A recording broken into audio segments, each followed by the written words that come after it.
I want everybody to take an opportunity to review the agenda while I'm speaking. First, right off the bat, I want to welcome everybody to the first meeting that we've had in 2022. And welcome back. Hope everybody is energized. Everybody is looking forward to a great, productive year. As far as just housekeeping, there's a couple of things I want to talk about real quick. I want to make sure that everybody reviews their bios that they have online. If there's anything that needs to be changed on your bios, go ahead and send that to Holly by email.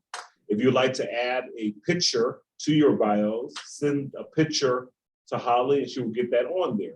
I believe it's very, very important that we have pictures on our bios so people can see the diversity that this commission happens to have.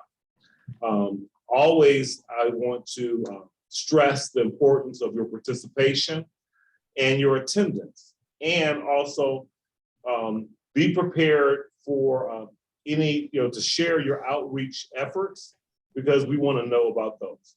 So is there any guests that you see for our meeting? I do have one. It looks like Beatriz Otero. And I can bring her into the meeting. Okay, Beatriz Otero. Yes. She's with the auditor's office. Oh, Okay, she she's with the is? auditor's office. Okay, Okay, never mind. Thank you. no problem. All right. On to our meeting. Let's go over our previous meeting recap. Last meeting we went over a lot of stuff, just so everyone's aware.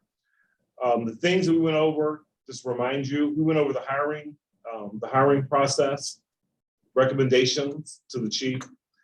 We talked about the Citizens Police Academy. We talked about peer support team procedure 11.23 review. And Jeremy talked about the police commission report. And then we finalized our last meeting with the downtown boundaries consolidation update. So that's a lot of stuff to kind of put in one meeting, but we did it. So we don't have any public comment. So I'd like to begin with our liaison reports, and I will start with Councilor Ye.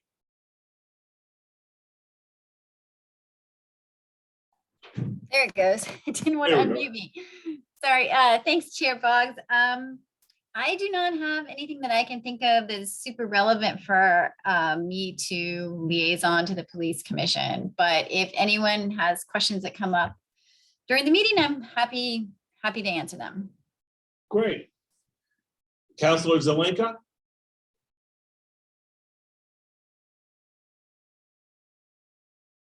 Okay. Tonight we have standing in for our human rights is Scott Lemon. Do you have anything to share, Scott Lemon, from a human rights perspective? Scott? Then we'll move on to the CRB. Dr. Haynes Garcia. Yeah, CRB did not meet in December and is also not meeting this month. So I still have nothing to report. Gotcha. Okay, on to commissioner comments. Silverio. Yes, hi. I'm excited to see everybody here. I'm going to be off camera today. I mentioned to Chair Boggs that I'm just not going to be on camera, but looking forward to this next year. Commissioner V. I just wanted to welcome Holly to our table. And Holly, I know that Jeremy spoke highly of you I heard great things about you, so I look forward to working with you. Thank you. I'm glad to be here. Great. Commissioner Shivers? Yeah, lovely to have Holly on board, and I'm excited to see all of you. Commissioner Dominguez?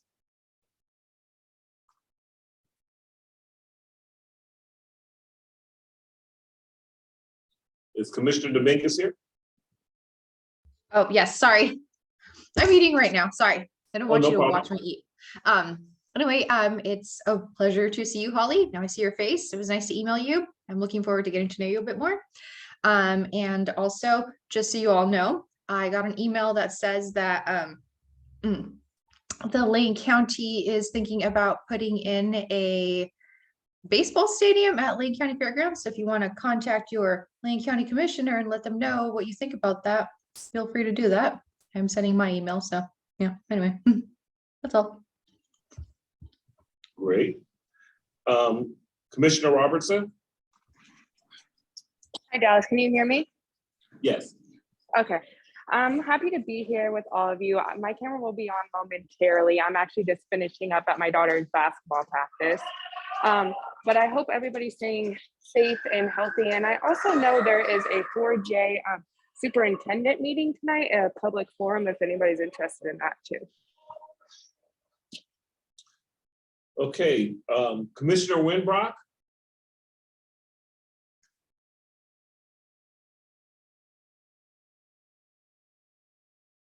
Did I miss anyone? Okay, so that was my turn. Commissioner Davis? Excuse me, Commissioner Davis is not here until a little bit later. So I know I'm aware of that, unless she is Okay. here. Commissioner Davis? Okay. So it's now time for my comments. So everybody knows, Commissioner Dominguez reached out to me for the city to procure LTD bus passes in an email. So Jeremy and I then reached out to the assistant city manager, Christy Hammond, and she recommended that I, as chair, with the approval of the commission, everyone here, to draft a letter, asking the city manager, to look, to draft a proposal for the city manager to review.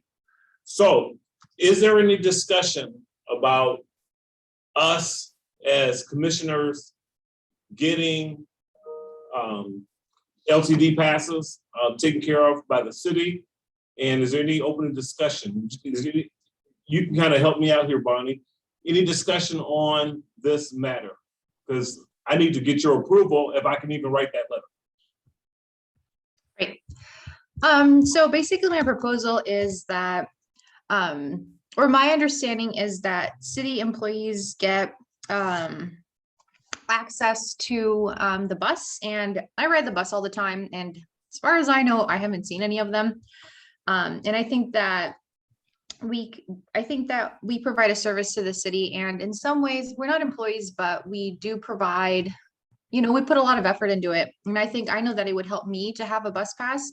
And I think that even though it's a very, very tiny little thing, I think that for future commissioners, it would be like a tiny little incentive. Like, it's not insignificant, the difference between what the city would pay and what I would pay. So for example, for me, it would be like $70 or so. And then for the city itself, I think I sent you an email with the actual numbers. I think it's like $6 for a person for the entire month. And again, I don't think that every employee at the city is taking advantage of this. And I think that if we can provide a little bit of something for people that are devoting their free time to this, I don't think that that's a bad thing. And I think I fully back this idea. So anyway, but that's my idea. So, Commissioner Shivers? Yeah, I Your think hands this up? is an excellent idea. I'd like to second the motion if that's what Bonnie just made. I think it'll hugely increase equity and give people who might not otherwise have an opportunity to serve on a board and commission the opportunity to do so. So thank you, Bonnie. Okay, Welcome. Thank you. hold that thought. I want to get a couple of more comments. Counselor Ye? Yeah, Yeah, thanks. So first of all, I just wanted to say, I use the bus with the city bus pass and it is very beneficial to me. And there are several city staff who ride the same bus as me, so I know it's being used by city staff. They don't often wear name tags on the bus, so it is harder to identify them, but they are there. And I agree with Sean. I think I wish I had thought of saying this and bringing it up, and it's a little embarrassing that I didn't, since my husband used to be a member of the LTD board, but it would be a great way to break down barriers to folks who are on boards and commissions. And I assume that the recommendation would not just be for police commission, that you were recommending it to be looked at for all the boards and commissions. Okay, good. You're nodding, so that's great. Yeah, why not? Let's look at it and see what the cost is. There's no harm at all. And as V said, that would, make it so that I could ride the bus to where our dear chairman is located right now. So. Right. Commissioner Garcia, excuse me, Dr. Garcia. Yeah, so I also support it. I think one thing that hasn't been mentioned is when it's meeting in person. I know that the police commission used to also meet in different parts of town, and so it would sort of move around, and that would be an additional argument in favor of that. Councilor Zuleika? Yeah, Bonnie, don't they call Kim Jong-il from North Korea, dear commissioner? I'm so sorry. It was like a joke that was supposed to stay in my head, but it didn't. I'm so sorry. Yes. No reference to you gals. I think I think it's a good idea. Of course, the council's going to look at it, the city staff's going to look at this. You can't just do it for the police commission. It's going to be everybody. So they'll be dependent upon what the cost is, like Jennifer said. But I think it's not a bad idea. We've been venturing into the space of paying people to participate on these things because it is at least a modest per diem from equity perspective. So I probably will fly. Okay, so with the insight of the counselors prior, my thoughts were I would be doing it for the police commission. I'll be asking for the police commission. But if you feel that the letter should be for all the commissions, I'll take that under consideration. I didn't know, and that's great. We'll be the leaders as far as proactive. So I will represent all the various commissions in the letter that we proposed. Right, Dallas, if we're gonna say, I'd say this is for the police commission, but we can understand that would probably apply to all boards and commissions. You got that, Holly? Great. Commissioner V? Thank you. I'm just wondering if, on a flip side, I know that I support, the idea of volunteers, board members, getting bus passes like employees. But I'm just wondering, is there any requirements, any criteria? Like, do you have to? I guess I'm asking Councilor Ye and Councilor Zelenka, any requirements that the passes are to be used for transporting to and from work? No, they're not. Yeah, you can use it for anything that you need to use it for. The reason my assumption is the reason we don't give it to volunteers is that we don't currently pay for folks outside of being employed by the city. And so that would be a negotiation with LTD. But I agree with Alan. I think there's a good chance that it's going to be economical. And it would probably be limited to the standing committees. Yeah. As opposed to, there's a lot of departmental advisory committees and things like that. But there's the group of council appointed standing committees. that would be appropriate to apply it to. Thank you. Chief Skinner? Can somebody tell me what the annual cost is for a bus pass? Is it a per month cost or an annual cost? It's per month. You can't buy an annual pass. So how much is it per month, Counselor Jay? Bonnie was saying it is like, oh, I'll have to look it up. Is it 70 a month? Is that what she said? 60 or 70 a month? I think it's like 70 if you don't buy like the monthly pass. Yeah, I think the city It's like subsidizes that. 60. I don't think the city offers complimentary bus passes for city staff. I think they give a stipend. It seems like I remember up to $35. So I think there's maybe a couple of ways to get to yes on this. If in the event the cost is prohibitive, when you think about $70 a month times the number of counselors, I think there's a way we can get to yes on this. And I would propose that each one of us that benefit from the boards and commissions might be able to find a creative way within our own budgets to offset some of those costs if need be. Oh, Yeah, nice. so if you just go down to LTD to buy a pass, it's $50 a month, but any group business or the city, they don't pay the full price. There is special, very much lower prices for group pass situations, which is like 100% what the city is doing. So we're not paying a full price. And Right, that's like $6 or something per the person a month. group pass, yeah, it's significantly less. Yeah. Counselor Zelenka? Yeah, it is an annual pass. So here's every year I've had one. I've just kind of added on to my collection here. We didn't get one last year because we did everything remote, but it's an annual pass, but I think I pay it on a monthly basis. And probably, Chief, you're right that the city manager would say, great. And the council would say, great. Everybody in your budgets that you guys try to figure that out. So where we're at now is we basically have a motion from Commissioner Dominguez. It has been seconded by Commissioner Shivers. We would like to do a vote now. All those in favor for the chair and Holly to do a letter to the city manager, say aye. Aye. Those not in favor, say nay. The ayes have it. Upon completion of the letter, before I send it out, when it's composed, we'll send it out to everyone in an email. For anything that you see that might be out of line or whatever, let Holly will be sending that email to you. We'll be collaborating on the verbiage, and then we'll go from there. Commissioner Dominguez, you have something to say? Not with respect to this, but thank you everybody for your support Oh, you're welcome. and ideas. Commissioner Silvario? No, I was just raising my hand in Okay. favor of the motion. So on with our meeting. Next, we have our chief's report.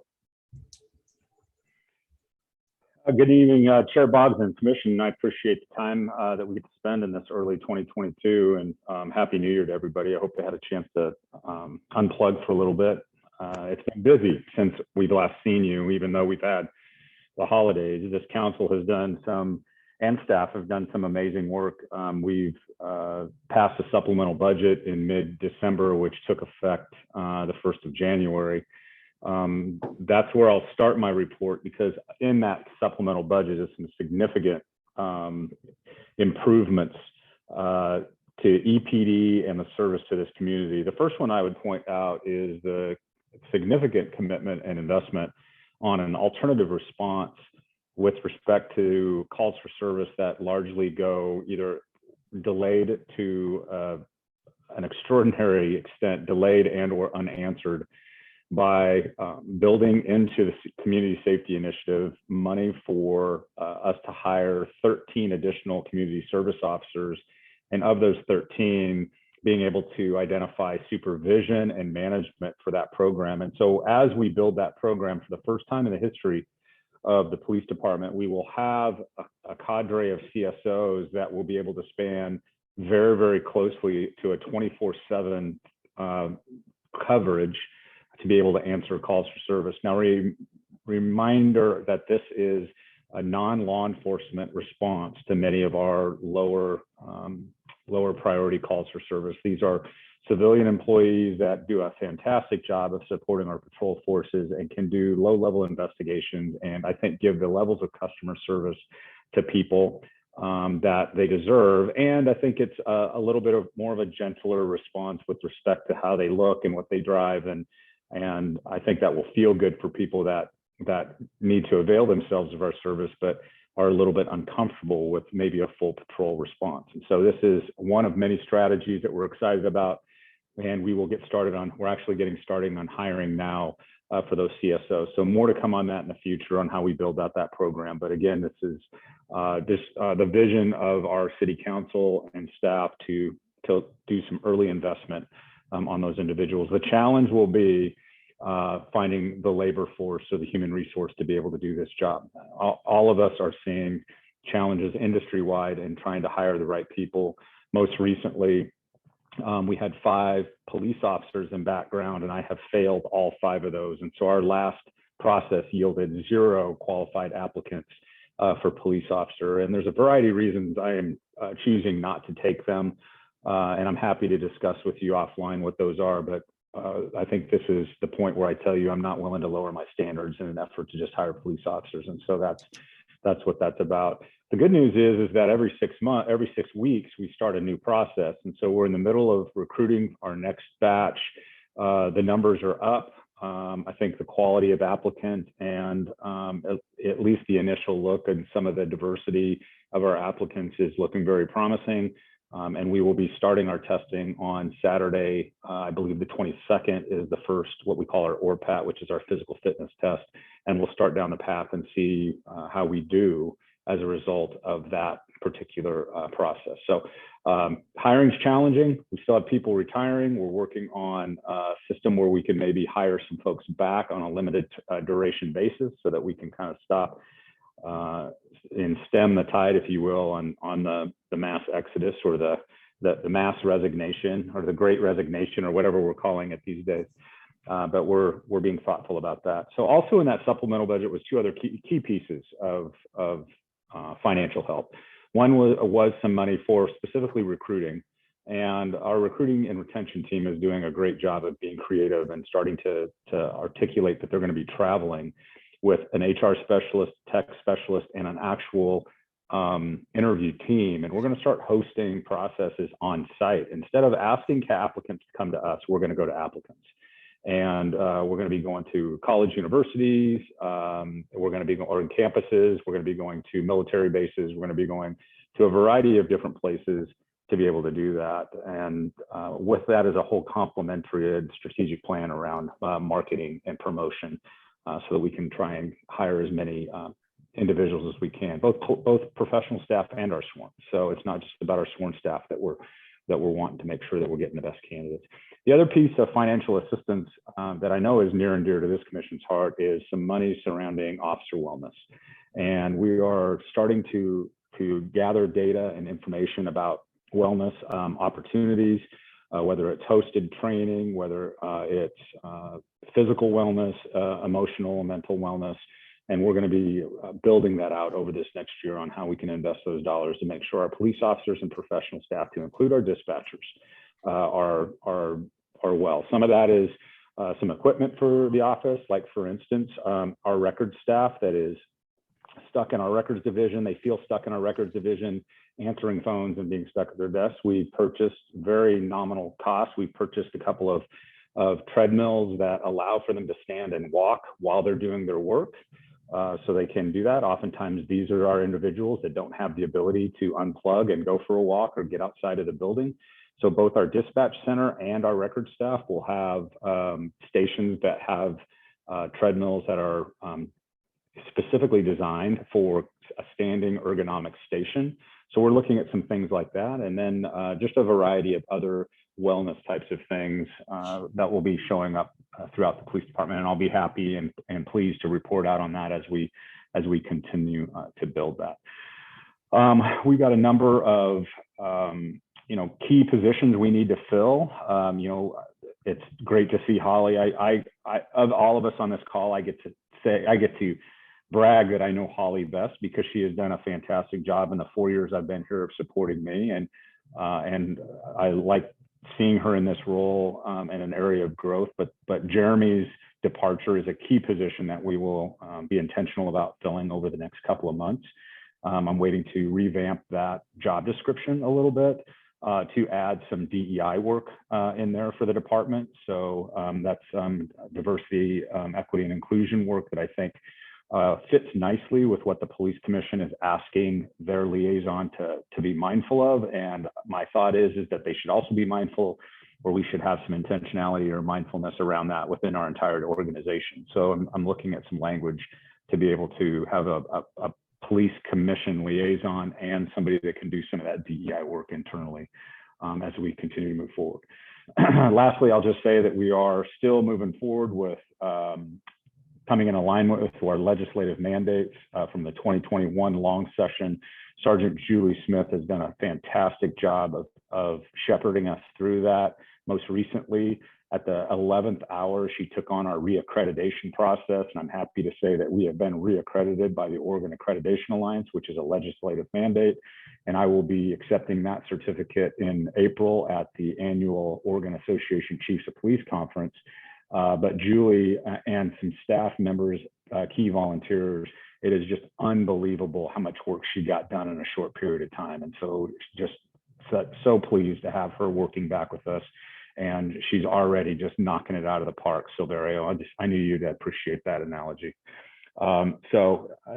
Really, really pleased with where we're at as an organization, and pleased that we're doing that. We're continuing on the ad hoc path. I've had several meetings with Manager Sarah Maderi, Judge Gill, Leah Pitcher. Jeremy has been in those meetings and others talking about the different recommendations and kind of some paths forward. And I'm hopeful that council, or at least the sounding board from council, will be getting that report very, very soon on kind of where we're at. And I think we're making some progress in some key areas. And most notably, we're working hard on some language changes around use of force, working on some adjustments to the policy around body cams and other things that we'll see in that ad hoc report, but we can do in the early stages of that. And with that concludes my report, Chair Boggs. Thank you for your report, and congrats on the accolades. That's great to know. I'm going to go back real quick. We have two people that weren't able to do comments. So Councilor Zelenka, do you have any comments? Thank you. Councilor Maisie Davis. Councilor Davis, do you have any opening statements? I don't. It's good to see everyone. Yeah, I always want to give everybody an opportunity. So if you don't have one, that's fine. Next, we have from the call center policy and procedure overview, we have guests. We have Cindy Harper. And am I saying that correct, Cindy, or is it Colvin? Chairman Boggs, they're not here just yet. They're set to start at 6:15. I've reached out to them to see if they can jump on a little bit sooner. So we're kind of in a holding pattern at the moment. No problem. Then we will open up any questions that you might have for Chief Skinner. And I'll start with Silveria. Commissioner Mogart. Commissioner V. I'm sorry. Any questions for the chief? Commissioner V? Go ahead, V. I'll go after you. I just heard Commissioner Mogart. I don't know if he's ready or not. I thought I was talking. I was still muted. Oh, he was muted. He was still muted. Go ahead, Commissioner Mogart. All right, thank you. So we were speaking at LULAC the other day about where the ad hoc policies were, and I'm hoping that we can get some sort of a briefing on as far as past members of the ad hoc committee as to where the city is and where the department is. Yeah, I'm happy to give you kind of a short version of that. We've had several meetings, and what we've done is we called them sorting meetings because of all of the recommendations there's a variety of different recommendations that touch different parts of the system, not just EPD. For instance, there's recommendations in there that would suggest that we would need to change the ordinance, or in some cases the city charter, to be able to do those. And so what City Manager Sarah Manderi has done is she's convened several of those sorting meetings to try to better articulate to our council sounding board some of the different parts of the system that it touches, to be able to change or to be able to enact that recommendation. And so I think that report is being produced now. And I do believe that the sounding board, which I think Councilor Zelenka might be on that. I don't know if Councilor Ye is on that as well, but I think, and I don't know if that's scheduled yet, but I know that that's imminent for that report and that scheduling to kind of take a look at the path for some of those that touch multiple systems. Thank you. Commissioner V? Yeah, I think that meeting's on the 26th. Commissioner V? Yeah, my question for Chief Skinner is, in the past meetings, I recall that we talked about having Commissioner Dominguez, myself, and Commissioner Coulibaly to kind of help with spreading the word for recruitment of minorities. And I brought up in the last meeting that maybe there needs to be a coordinated effort where we meet up with the recruitment team, or at least the leader of the recruitment team.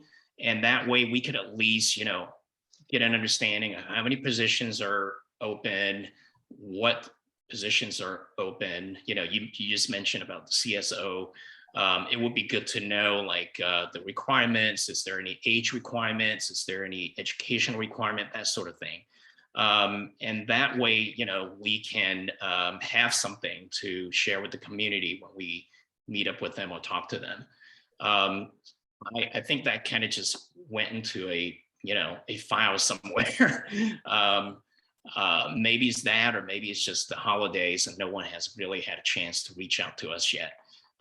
Is there any follow-up on that you know of?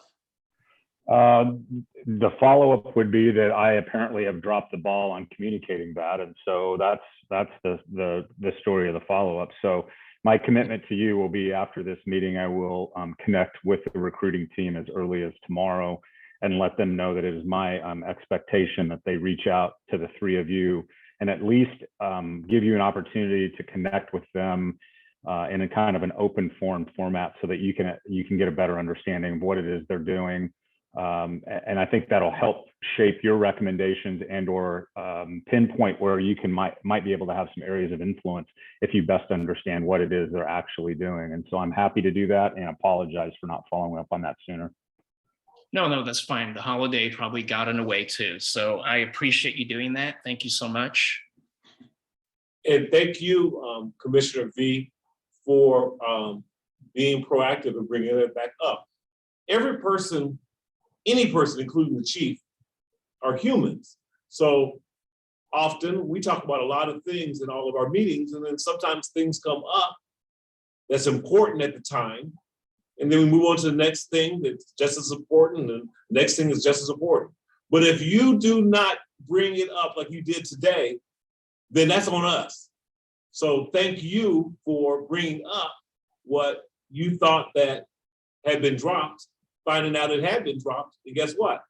Now it's at the forefront of the attention. So that's the type of board that I like to be a part of. Okay, I believe we do have Cindy Harper here. Cindy? Yes, I am. Okay, here. so we have a guest today, and she will be giving us an overview on the call center policy and their procedures.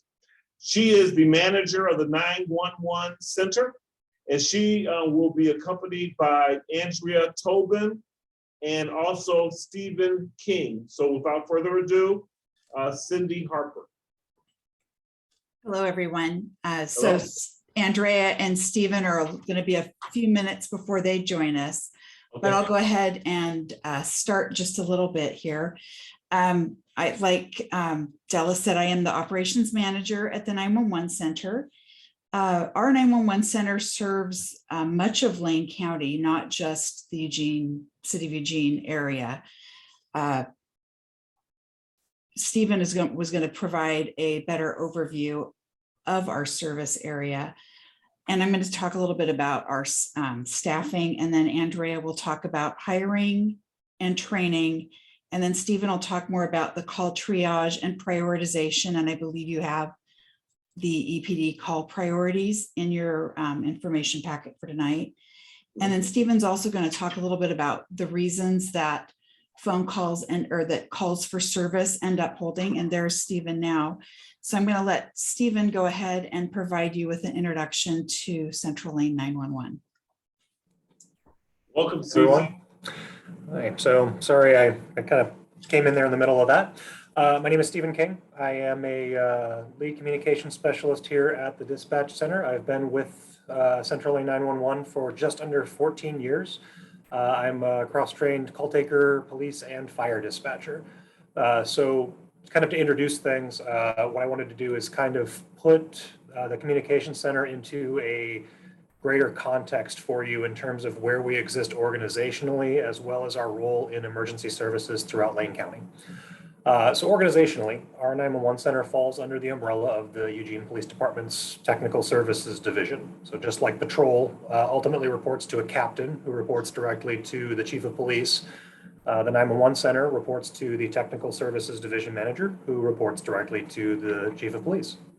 911 personnel are all employees of the city of Eugene and the Eugene Police Department, and line level dispatchers are members of the Eugene Police Employees Association, just like patrol officers, record staff, and other professional staff members. So this is the case organizationally, but that's kind of where that ends because we are a regional dispatch center. We are what is called a primary PSAP, which stands for Public Safety Answering Point for most of Lane County. This means that we answer incoming 911 calls for approximately 90% of Lane County by population. For reference, the population of Eugene is about 170,000 people. I know that's an estimate from a couple years ago. And the total population of Lane County is about double that. So it's not just the city of Eugene. Eugene is, of course, our largest population center, but we are handling the majority of the county.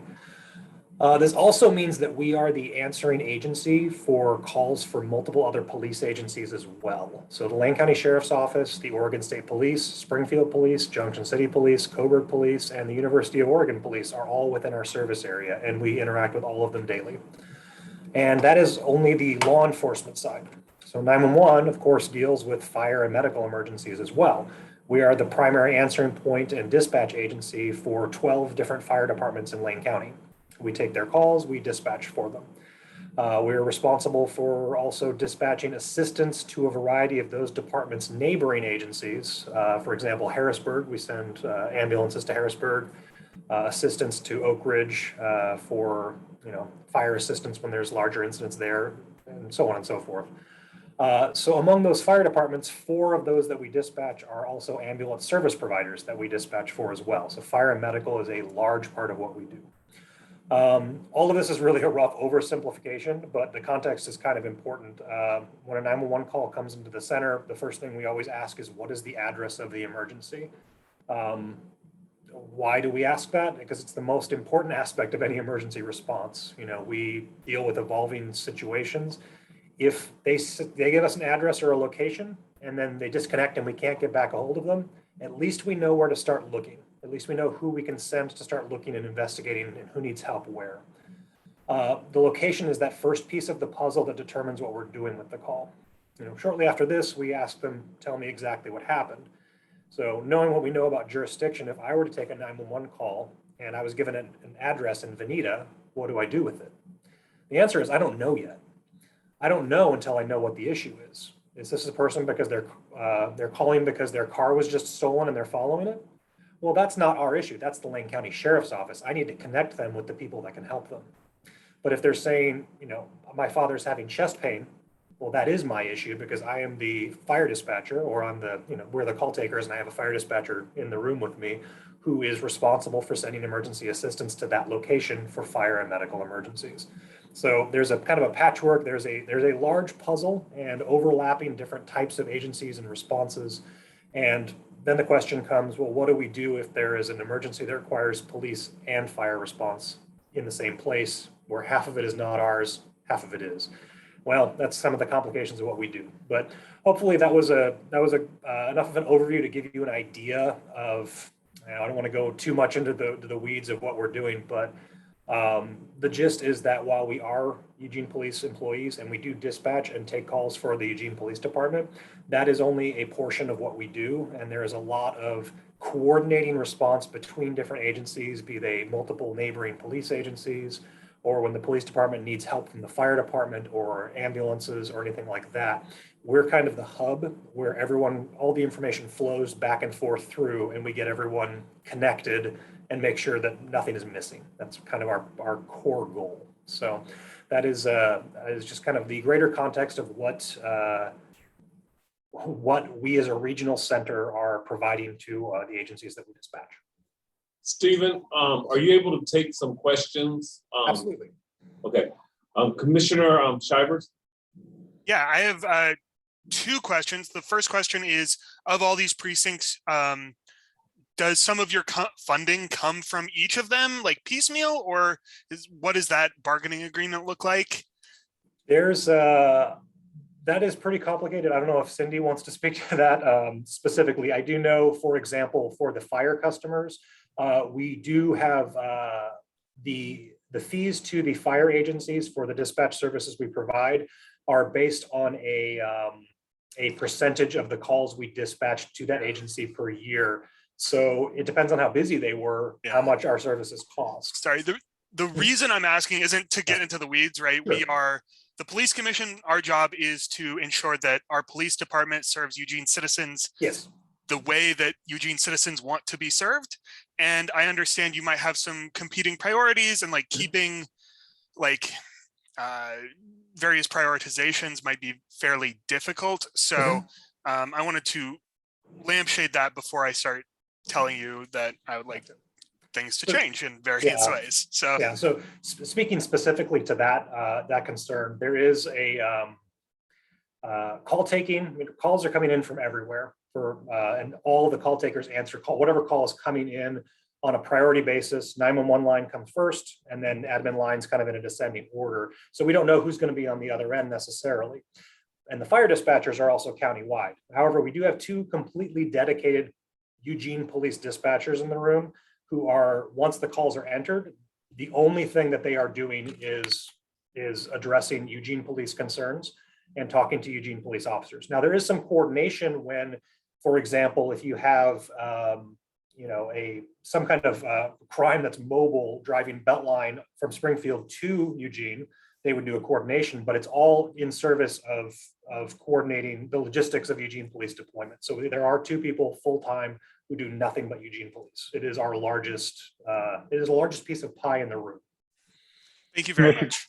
Commissioner Shivers, to speak to your revenue question, the largest source of revenue for any PSAP, doesn't matter whether it's in Lane County, Eugene, or Benton County, Richland, Washington, where I had a PSAP, is the 911 tax dollars.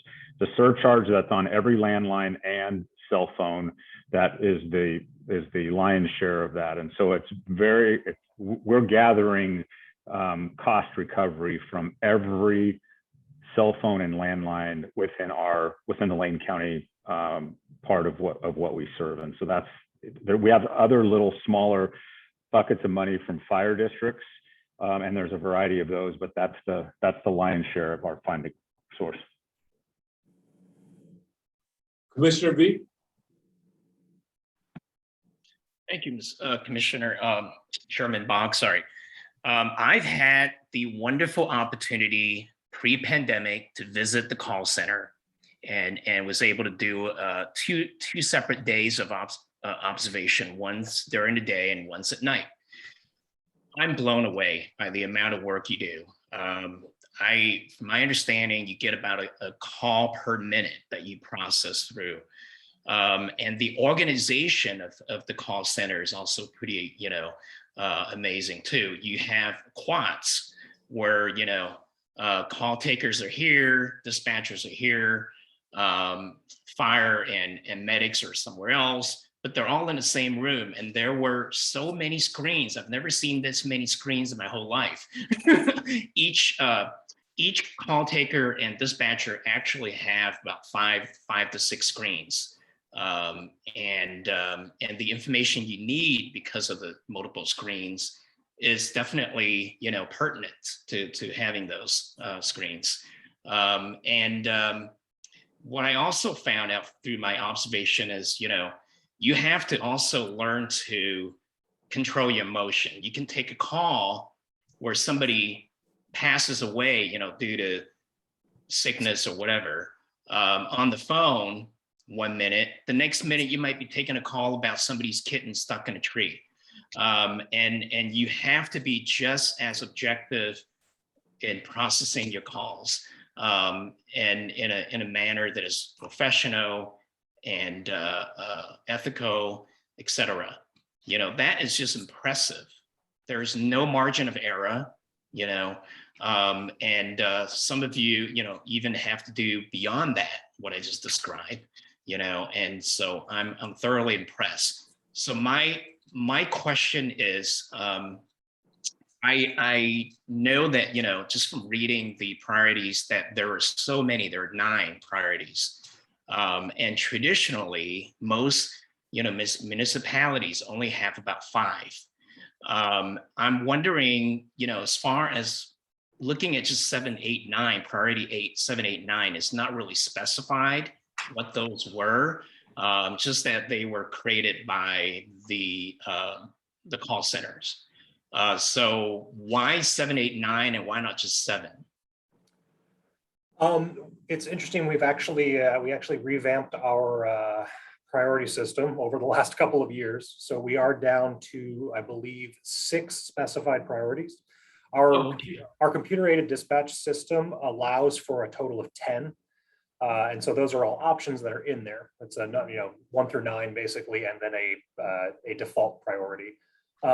We revamped it, I think specifically because of that reason. There was some legacy elements from our old systems and the way we used to do things that were grandfathered in. But we have really peeled it back to the point where we still have the 7, 8, 9, but they aren't actually utilized as priorities. They're only utilized by when the dispatcher needs to shuffle something so that their call screen is more readable. And the dispatch's already been organized in such a way, but the dispatcher, for example, we're all familiar with Cahoots. Once the dispatcher acknowledges a Cahoots call, they'll sometimes put it to 7 so that they're all grouped together in a way that they aren't like filtering in with law enforcement related calls, so they can be kind of separated. But yeah, you are right. I think about 5 priorities is about the standard, and we had for many years we had 9.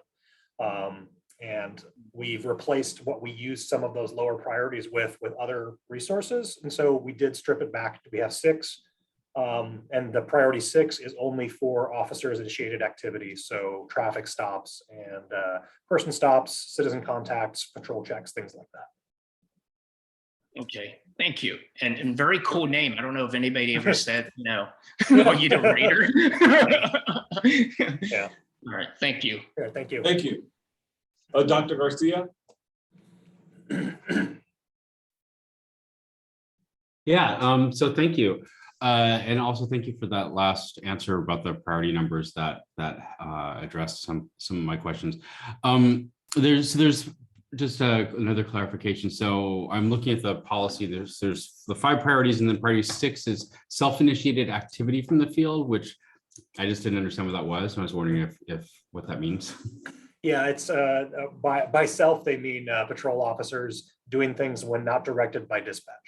So if they initiate a traffic stop, or if they have a report they've already taken and they need to go and contact a victim and do a follow-up, they need to go interview somebody else, that would be self-initiated. So it's the officer-initiated activity where dispatch did not, it didn't come in from a phone line and a dispatcher didn't direct them to go to it, but the officer chose on their time to make a traffic stop, or they witnessed some activity they needed to engage with. They would notify the dispatcher, because it's kind of a communication pipeline that flows both ways. If it flows from the call taker to the dispatcher to the officer, it's going to be priority 1 through 5. If it flows from the dispatcher, or excuse me, from the officer to the dispatcher, it'll be priority 6 always. Great, thank you. That makes sense. And so just I appreciate the complexity of all of this, especially given how many agencies you're working with and the different ways that calls can be directed.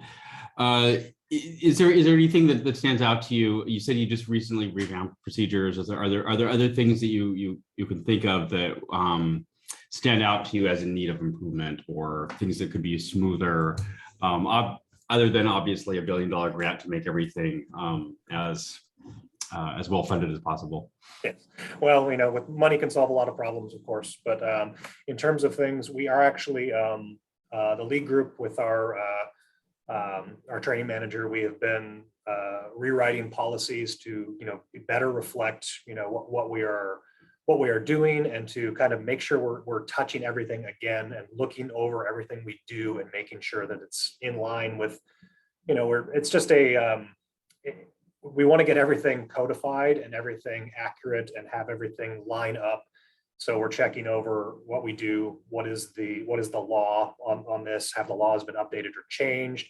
There's always little changing to wording. So that's a major project we're currently in the process of doing, is having our policies be much more thoroughly written, organized, and available for new call takers. Because if you have a call taker, and we don't want to necessarily rely on Eugene Police or Patrol's policy manual to drive what we do, because we dispatch, for example, Eugene Springfield Fire is our biggest fire customer, and we dispatch according to their policies, because we're contracted to do that. It's not like we're trying to say, no, we'll do it our way, we know better. No, we deploy officers according to the Eugene Police's policies. We deploy fire units according to their policies. But there's a lot we do internally that we can make more efficient in order to better serve those policies. So that's the first thing that jumps to mind, is getting all of our policies straight and prepared and organized, so that everyone is on the same page and we all have something to refer to and we're all speaking the same language internally. It's been an ongoing project for, I think, over a year now, but that's the first thing literally that jumps out when you said that. So. Great. I'm going to take the next question. How has COVID affected your office? What are y'all doing to protect?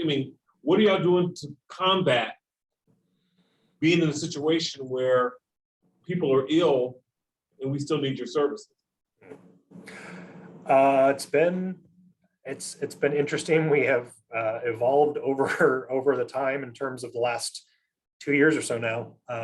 For a while, there's no real way to separate people within the communication center. We had glass or plexiglass dividers between stations, which I think there's a level of effectiveness for that, but it was a real pain, because when we need to talk to each other, talking through multiple layers of plexiglass or trying to yell over it makes the room a lot louder. And the thing is, you can't really wear a mask with your headset. I've got my headset right here. You have this.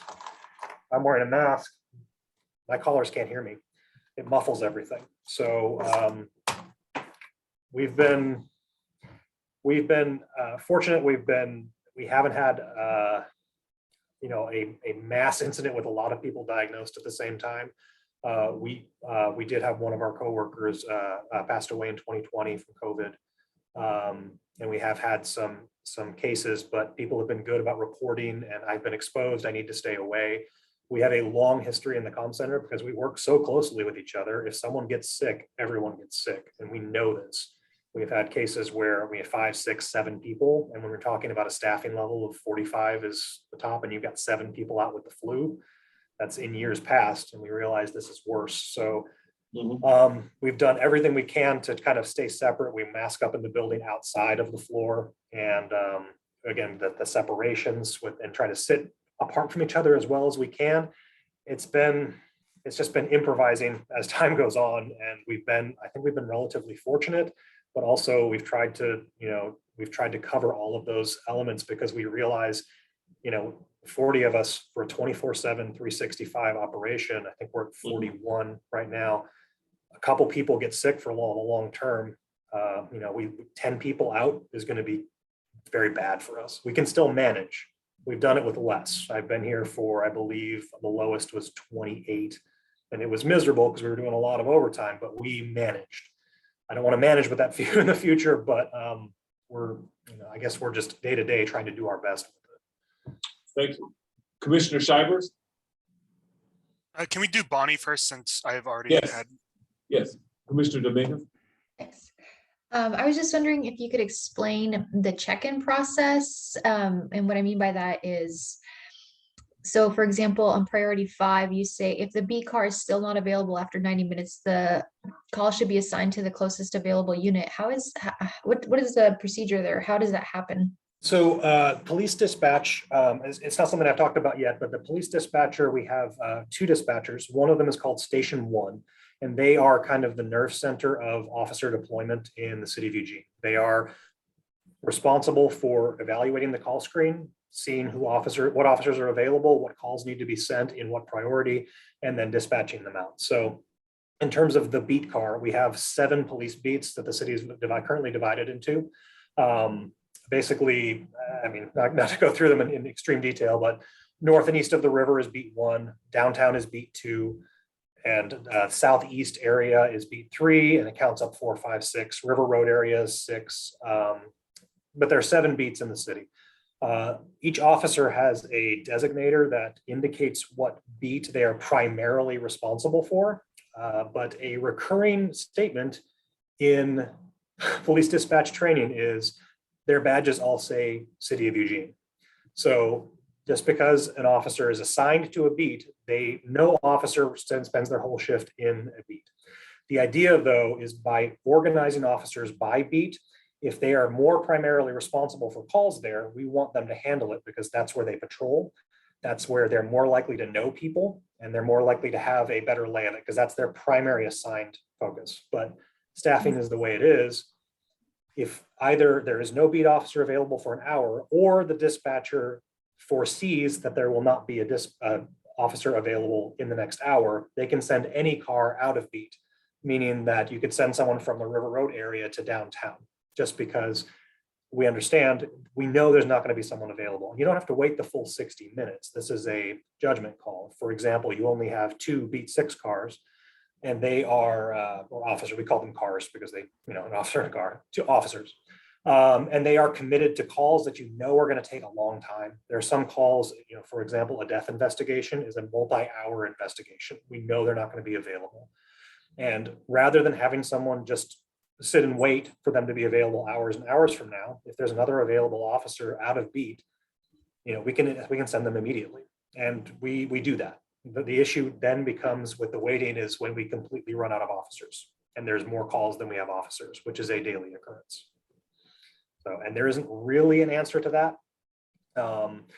The immediate emergencies, if we have things like, we have to be cognizant of things like an officer arrests someone and takes them to the jail. Well, the jail requires rapid COVID tests. If they have a person in custody, that's going to be an extra half an hour. So again, that slows everything down. We can't just tell the officer, you need to leave. You need to leave and take care of this call. They can't just abandon their custody there. Same with lodging evidence. If they're lodging evidence of a major crime, there's a chain of custody they have to take care of. And we can't tell them you need to leave your evidence in there because that is abandoning the evidence that will help the victim of a crime in the trial process. And then that will ruin that prosecution. So I hope I'm not going on too much of a tangent here, but your basic question is the beat deployment. It's a matter of the dispatcher understanding where their officers are and who's next in and how we can most efficiently move them around. The beat boundaries are not necessarily, they're not set in stone at all. It's just we prefer the beat officer handles their beat. But if they're not available, or we can see they're not going to be available, we're taking someone from somewhere else in the city to address this priority call. So. And the seeing isn't actually visual. Like is there a tracking device where you can actually see this, or is this? We do have, AVL, which is basically a GPS tracker for an officer's physical location. It's not always accurate, and it's not always, sometimes they fall off the map. We have for years though, before we had that technology, we train our dispatchers to know where their officers are. So in old fashioned, when I was trained to dispatch back in the old days, my coach walked up to me behind me, turned off my monitor, the one of the 6 monitors that has the list of officers, like, where are all of your officers? That was a standard training procedure, because it's not just if the power goes out, where are they? We have to know that. So there isn't necessarily a visual that has that. It's all kind of in the dispatcher's head. And it's kind of hard to describe. I really wish we could do more ride-alongs, because I think that really paints a picture. You know, of course, we don't have anyone in the building for COVID, but you know, inviting you, having you come in and talk to a police dispatcher as they're doing it, I think would shed more light on it, because it becomes it's a, I don't want to say a game because it's not flippant, but it is a, I have this, I have that, I have these resources and these problems. Let's match them up, and you move around, and it's ever changing. So What is the follow-up there then for the people that are waiting?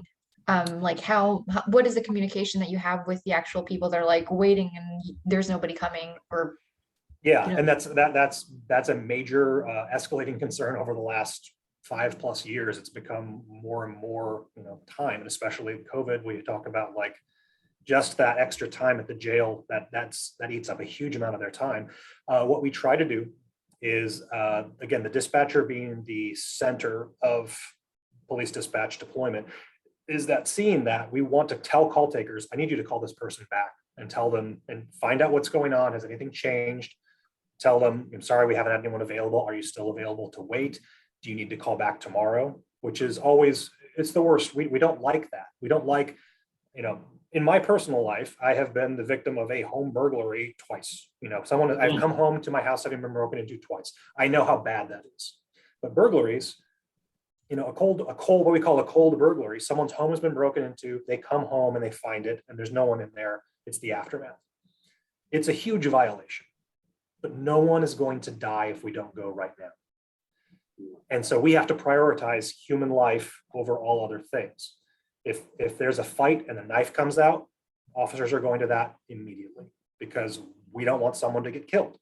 They're trying to break up that fight to, you know, preserve human life. And the crimes in progress, you know, things that are happening right now, things we can make a difference by intervening on. And then those report calls, those huge violations where a person is no longer in danger because the scene is stable, those are, by nature of police work, they are the lowest priority things. And I hate that that's the case, but when we don't have officers to go, they don't go to those kinds of calls. Folks, what I'm going to do is we're going to move along in this presentation, and we have some other guests that are on the same subject matter. Andrea, you joined us. It's Andrea Tobin. Would you do your bit for us? Okay. Sorry, I was late. I was dealing with an issue. Anyway, I am the training manager for the communication center, and I was just going to quickly cover our hiring timeline and our call taker training process. Great. So the hiring timeline, people are concerned, you know, right now we're at a staffing of 41 and we're looking to hire probably 5 more people, hopefully this spring. But that takes time. And so one of the things that people don't understand is why we can't just hire anybody that applies and what our processes are. So it takes us about 4 to 5 months to hire anybody, and we usually hope for a group of at least a few people at a time. We open an application process, and that takes take applications for a couple weeks. All of our applicants are required to take a critical test, and that is a multitasking and listening and comprehension test. Kind of like you had mentioned earlier, they have to be able to pay attention to multiple screens. They have to be able to talk and type at the same time. They have to be able to listen and make a decision at the same time. And we need to verify that they can do that as much as we can before moving on ahead. We then interview all the applicants, and anybody that's qualified, we move on to a background investigation. The background investigation usually takes about 4 to 6 weeks. And that's not necessarily saying, are you a criminal or aren't you a criminal, but it's how will you fit within our organization? because we need to make sure that you are capable of doing this, that we aren't going to be taking somebody else's problem, that there's not going to be an absenteeism issue, that we are not going to break you, and that will come, you'll understand that in just a moment.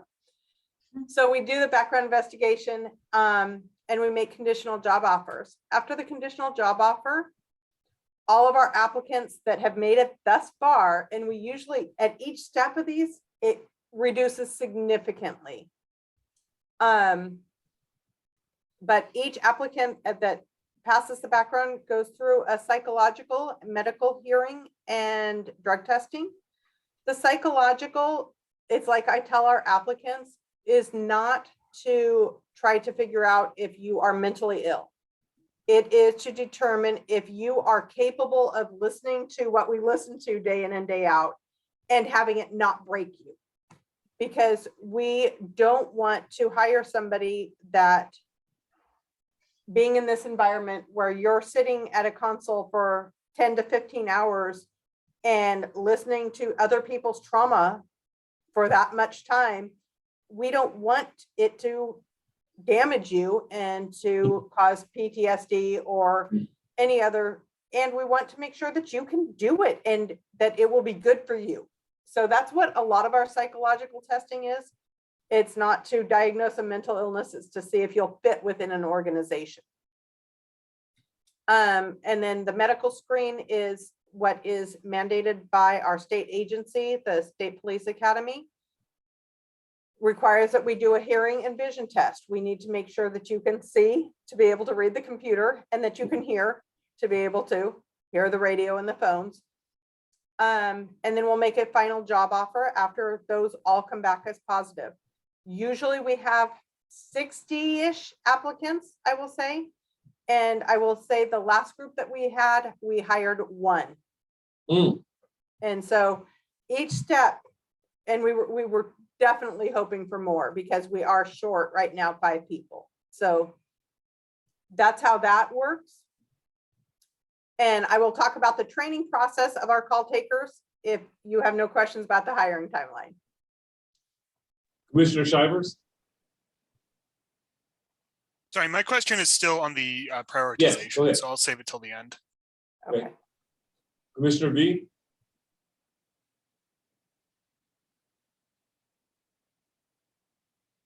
You're muted, Can't sir. hear you. My apologies. I'm wondering, since Eugene is getting more and more diverse, some are, limited English speaking. So I'm wondering just how, linguistically diverse are the call takers and the dispatchers at the center. And then the other question I have is, any particular statistical trend for your calls that you get? Do you collect data, like, if you get a caller who requires you to contact the language bank or require translation? Do you have any of those statistical trends that you might be able to speak on? I don't have statistics as far as how many callers we have that are non-English speaking. We do have a couple employees that do speak Spanish, and if they're on duty and available, they work through the translation. We don't have any other language abilities currently in the dispatch center, but we do have a language line that and a translation service that we can, it's a one-click dial that we patch with a translator and can get, I think, over 900 languages at our fingertips. Wow. And this is any time of the day, anytime at night? Yep. Okay. 24/7. It's an impressive service. Okay. Thank you so much. Commissioner Robertson? Yeah, I was just going to ask, what is the average age of applicants that you see mostly? See, and we don't get ages, so it's really hard for me to address that at all. Our HR department screens out anything with any ages or dates of high school graduation and things like that. I will say the people that we have hired in the last year or two have been probably average age of 30-ish, 25 to 30. Okay, thank you.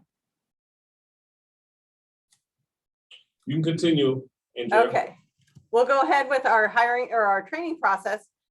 So I talked about it takes 4 to 5 months to hire an employee. Our call taker training process, we start out with a 6 to 7 week in-house academy is what we call it.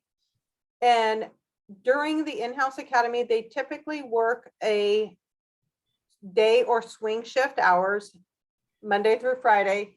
We try to adjust it so they can meet different people. When they observe in the communications unit, they can hear different types of calls because it is a different environment, working early days or working late nights. So we like people to have different experiences while they're still in training. But the first 6 to 7 weeks, they are learning our computer system. They're learning the phone system. One of the screens that you mentioned, it's not your average phone that you pick up like a desk phone that we have. It's a computer screen. So that's one of the screens that you mentioned out of the 6 screens that we all watch. We learn criminal versus civil law. We learn how to code the calls. We learn the priorities. Crisis communications. One of the things that we work hard at is being able to control our caller and provide the best customer service, because we don't want just a call taker to just listen to somebody ramble. We have specific questions we need answered to figure out exactly what is going on in that situation at that moment. Policy and procedure, like Stephen mentioned, we have been rewriting the policies to make them more clear, make sure they're relevant, and that they abide by best practices. Once we have that all up and running, I think it will make our call taker training much easier. But we do have policies, but we're just updating them and making them more user friendly at this point. All of our call takers have to be certified in CPR first aid, and then emergency medical dispatch. And that's how we provide medical, prioritize all of our medical calls and help before the responders get there. We can provide medical care for the patient with the caller's help before the responders ever get there. And that's where we provide CPR on the phone. And we say we are providing CPR, even though the caller is the one providing CPR, but we're making sure it's being done and done right. So we make sure they learn all that. After their 7 weeks in the in-house academy, they go to 3 weeks at DPSST at the state academy. And that's state mandated, but for all telecommunicators in the state of Oregon. And we are actually one of very few states that actually certify and demand that all of our telecommunicators in Oregon have the exact same training. And that's huge. It's something other states are striving for, and we're already there. So I'm really happy with that. Once they've been through the academies and learned the classroom aspect of the job, and the classroom aspect, like I said, they do observe in the center so they can apply some relevancy and see why they're learning things. I like every single day, or at least every other day, they spend a little bit of time getting to know their coworkers and listening to the calls to understand why they have to learn what they're learning. Because for adult learners, it's really important to understand the relevance of what you're learning. Then you're assigned to a coach, and that coach listens to every single thing you do. And they usually go to 3 or 4 coaches before they are what we say cut loose or achieve solo status. And they are with a coach for about a month at a time. They work a variety of shifts.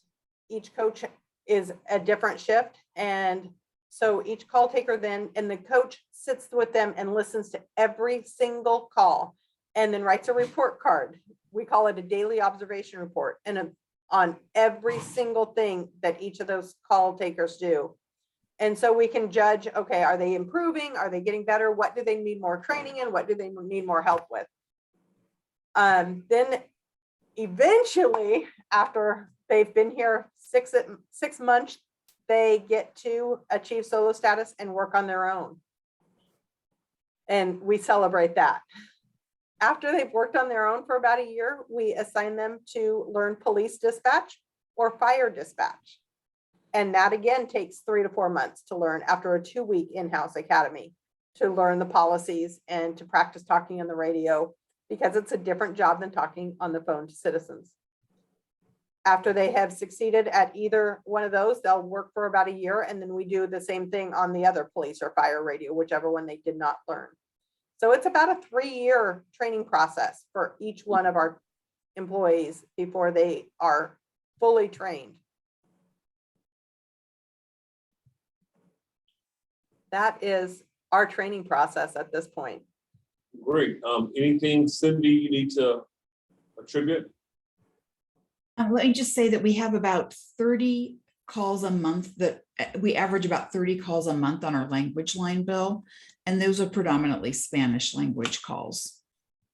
So if that helps, occasionally we have some Mandarin, maybe Arabic or Burmese was a recent one. So, but they're predominantly Spanish. Dr. Garcia?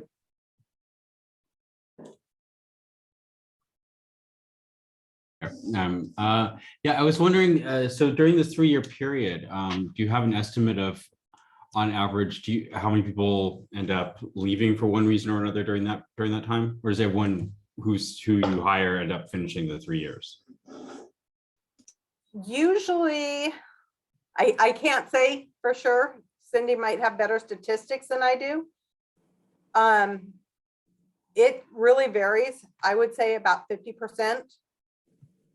If someone makes it through call taker training, they're pretty likely to stay. It's just difficult to get people through that call taker training.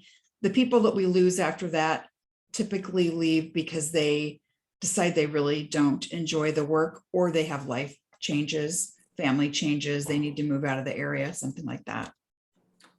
One of the things that I have discovered over the years, because I've done this job for 25 years, is that a lot of people think that they understand what working 24/7, 365 means.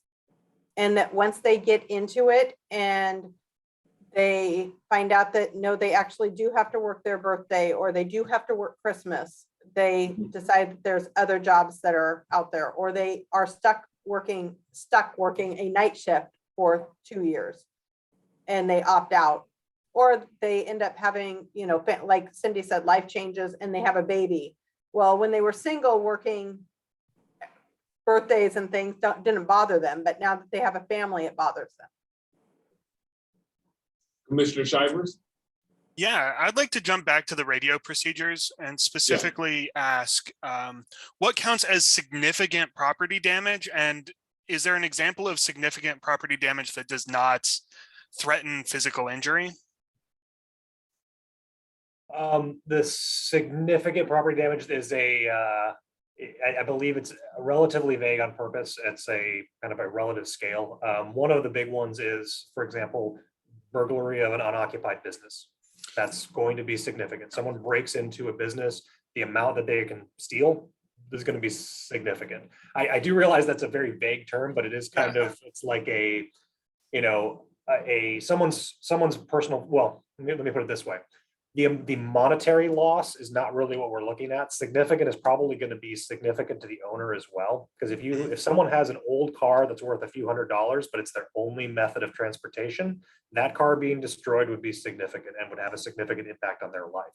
So we're not talking dollar values, we're talking significance of impact on the victim.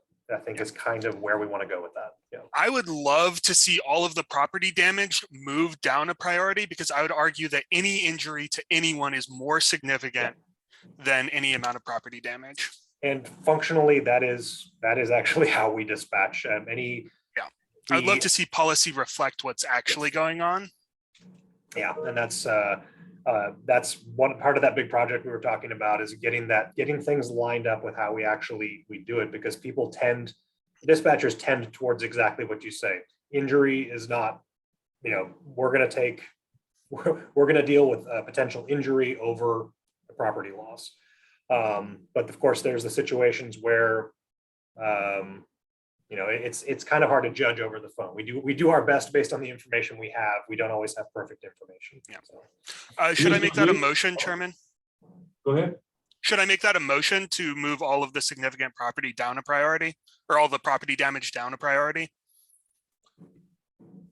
Right now, I want to move on with this this presentation. Then if we can discuss that after. Okay. Commissioner V. Thank you, Mr. Chairman. My question is, what support do staff get when they encounter a stressful situation, such as dealing with a loss of life during a call? I'm sure it's not easy to go from that to, answering a call about a kitten up in a tree, if your mind is, is not all there yet, and is emotional. So is there any sort of system in place to provide them support? We have a peer support team, and that's made up of several people within our agency, and it's very, very active, and it offers great support to our employees for significant events. The other day, we had a call taker that took a significant event, a death of a juvenile, and peer support team reached out to her, made sure she was okay. She took part of a day off to emotionally recover after she thought she would stay, but it just didn't feel good answering more calls that were similar, or potentially similar in nature. And then she did take part of the day off to go home and spend time with her family. There's debriefings, and we also the city offers employee assistance program for ongoing counseling type services. Mm-hmm. Frequently, yes, after a significant event, you want to talk about it to your coworker or just process it for a moment by yourself. Frequently, we move on to the next call and we process it later and talk about it later. It's not usually an immediate need within the first few minutes right afterwards. Mm-hmm. I was actually, if I can kind of interject regarding this, earlier today, I was teaching in our call taker academy with our current trainee. We talked about this specific thing in that one of the keys to this is that nothing is going to affect you the way you think it does until it happens. I gave the example, I've never used the time off, and I really stressed to her, it's not because I'm stronger or better. That's not how that works. It's just because nothing has hit me to that point. I've taken some horrible calls over the course of over a decade, but it is more about what is going to happen that day that is going to affect you, and it's more about knowing yourself and what you need and taking advantage of that resource if you need it. And it's one of those, like, you don't be ashamed to take it, even if it's something that's not a big deal, because if it hits you really hard, it hits close to home. You can't be answering the phone ineffectively. Like, you have to have that service mentality. You have to be available to your callers to assist them. If you are not, you need to be cognizant of that and take advantage of this time and deal with it. It's important. So we don't want people to get into that mentality, that kind of be tough mentality. It's like, no, it's take care of yourself mentality so that you can take care of our people, our callers. So. Cool, thank you. And then what do you do when the caller is somebody you know? Do you continue to take their call, or do you put them back in a queue? You just continue to process that call, and okay. Do not, you don't treat anybody any differently than anybody else. Okay, thank you. Dr. Garcia. Yeah, so and I'm not sure who's best to respond to this, but so one of the frequent things that I've heard in the community has been, someone called 911 and they asked for cahoots to come out, and they didn't get cahoots, and so they got the police department, and they were upset about that. And from my time on the CRB, I understand, and police commission, I understand like why that happens, right? That sometimes, they called and said they wanted cahoots to deal with this person who's carrying a knife, and of course, you're not going to send out cahoots to deal with the person who's carrying the knife. You're going to send out police. because there's policies in place. But given that that's a frequent kind of misunderstanding, that often members of the public don't understand what all the procedures are for how dispatchers end up having to route things.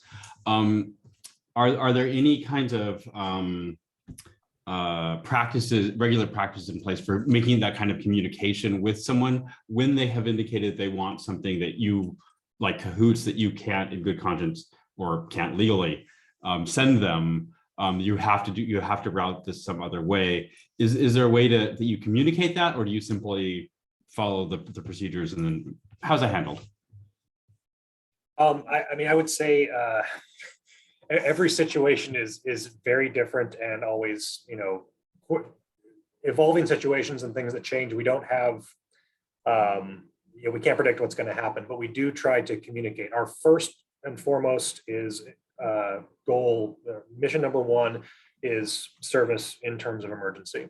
So that's the first thing. And if that's all we have time for and all we can do, other things get pushed back. But education, even not education in general, but telling people what we're going to do, we train for that. People call and they're asking for an ambulance, and we start asking questions, and they start getting, well, why are they asking all these questions? Is it not bad enough? Are they not going to send help? Every time I have a medical call, I explain to them, I have a few questions for you while we are getting help on the way to you. We're telling them what's going to happen. We push that very hard in call taker training. Explain to your caller what is going to happen. Like I was talking about that conduit earlier, the caller to call taker to dispatcher to officer, it works the same way all the way back to the caller. We need to be telling them officers are going to be coming and that kind of thing. The problem is, in a time crunch, if I have 911 lines ringing, I can't let a 911 line just ring. They either have to go on hold or have to finish a call. We don't always have the time to explain it in a way that someone can necessarily understand, which is unfortunate, but it's the reality. A 911 line ringing is, one of the terms is every ringing 911 line is a baby not breathing until proven otherwise. What is the worst thing you can imagine? That's on the other end of that ringing line, and so you pick it up now. Most of the time, it's not that. Most of the time, it's not that big of a deal. But I'm not gambling on that. So the time crunch does limit some of the communication, unfortunately, but we do try to do that, and we do train for explanation. And sometimes there is a mismatch. We tell someone something and the message is not received. Either we didn't explain it well enough, or they were distracted and didn't hear the key part, or heard something else. So I have heard those things, and we're not perfect for sure. We've made mistakes, or we haven't communicated it well, or something came up later where a different caller, brought in the safety issue where we couldn't send cahoots. And then can we call that person back and just tell them, by the way, we're not sending cahoots? So things like that. All I can tell you is that we are not perfect, but we do train to explain to the caller what's going to happen. We want people to understand what we are doing and what help we can send them. We're not looking for surprises. We want people to know what we're doing for them, or what we can and cannot do for them. So, but those things do happen, and I know that they happen. It's just, I don't want it to be inevitable, but I think sometimes it is, where the communication is missed. So we can always be better, and I think we try to train for that. Thank you. Yeah, and I as I was listening to you, I think the cases I've thought of, I've known about, like, we're also, like, I know that cahoots is limited too, so they might already be out on a call, right? And so that might not necessarily be something you know about. Yeah. Okay, Scott Lemons, you have your hand up. And Scott is in for Ibrahim Koulibaly. So welcome, and you had your hand up. Did you have a question?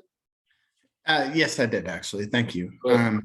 So I was wondering if EPD or the dispatchers had technology available on hand to be able to text updates instead of having to relay it over phone. We do not. We can take text to 911 calls, and we can take the call, but we don't initiate communication via text message. Okay, and do you see any ability to be able to do that in the next couple of years? we're getting a phone system refresh in a couple of years, and it is possible that that technology may exist in the new system. The caller would have to be using, we'd have to have a cell phone number for the caller and not a landline to make that work. I don't know if it will exist or not. It doesn't currently. Okay, thank you. I'm very hopeful we can get there. And I guess the second question, I'm sorry I popped in late, but we were talking about these very hard calls that people have to take, and officers have to do the same as well. I was wondering, because I work in the health and human services field, and we're required to have counselors available on hand whenever we need them. I was wondering if EPD or dispatchers had the same access to counseling. We do have the peer support team, like I talked about, in the EAP program. We don't have them available 24/7, but they are very available, and we can call and say this is an emergency. And just a quick clarifying question: is that mandated, or is that if you need it or not, or if you want it or not? That is not mandated. Okay. So peer support does check in with people if it's a significant call, just because our peer support team is very strong and does that. But you can say, hey, I'm fine. And unless there's a significant issue, they will let you be. They may check in again. Okay, thank you for the clarification. Appreciate it. So now we're back to Commissioner Shivers. So you're bringing up something. You say, well, we're ready to vote for it, all this stuff. So yes, okay. So what I want to make sure is I wasn't really understanding what you're asking. Yeah. So maybe you could better explain to me what you were asking. Absolutely. Then, so first, we go back. I need to know what you're asking. I need to know all the information, and not that it's not important. Do we have all the information today and now to make a vote, or is it something that we might need to table? Bring some people bring somebody in with more information where we make a more constructive vote. So we might be able to do that now, but that's where I'm kind of at right now. Yeah. Can I ask a quick clarifying question? Sorry. When you're looking at, you have the priorities in front of you, is that correct? Mm-hmm. Can you read me the language on the priority 1? Because that might be our old system, and I was just pulling up our current. Might be able to correct. Yeah. Go ahead. We might have already made the changes you're looking for, but can you read me the actual wording? So I'd happily do that. First, I would like to speak up against the police texting a number, especially in instances of domestic violence. That's very dangerous, and I'm not a huge fan of that idea. Second, the motion that I talked about earlier. So priority 1, as it reads now, is an emergency in progress where there is an immediate threat to life or physical injury or significant property damage in progress. Priority 1 calls are dispatched immediately using the procedure for emergency calls and code 3 calls where applicable. So my understanding before I came into this meeting was that property damage was not as highly prioritized as physical injury already. And this policy, which was approved on 7/12/2021, I thought it was the most up-to-date. But if it's not, then this might. That is in fact the up-to-date one. Then I would like to remove or significant property damage from priority 1. Move that to priority 2. And then move. Okay, so you're saying what you're proposing is to remove significant property damage in progress. Just or significant property damage, those 4 words. And honestly, we could end it there just to keep the motion simple. Okay, so is there any discussion on that? If I can give perspective. Let me jump in here, Stephen. Yeah. Let me just jump in here. Let me just be real clear. We're talking about a major operational change, which we're willing to look at, but I would actually entertain a motion for us to come back with a proposal instead of making a major operational change, which is not the police commission's role. The role is to make policy suggestions and for us to evaluate the impact that might have on public safety and community safety. And so what I'd like to do is have some time and take a look at, if we were to make that major operational change, what kind of unintended consequences it might have on operations and public safety. How long do you think that would take?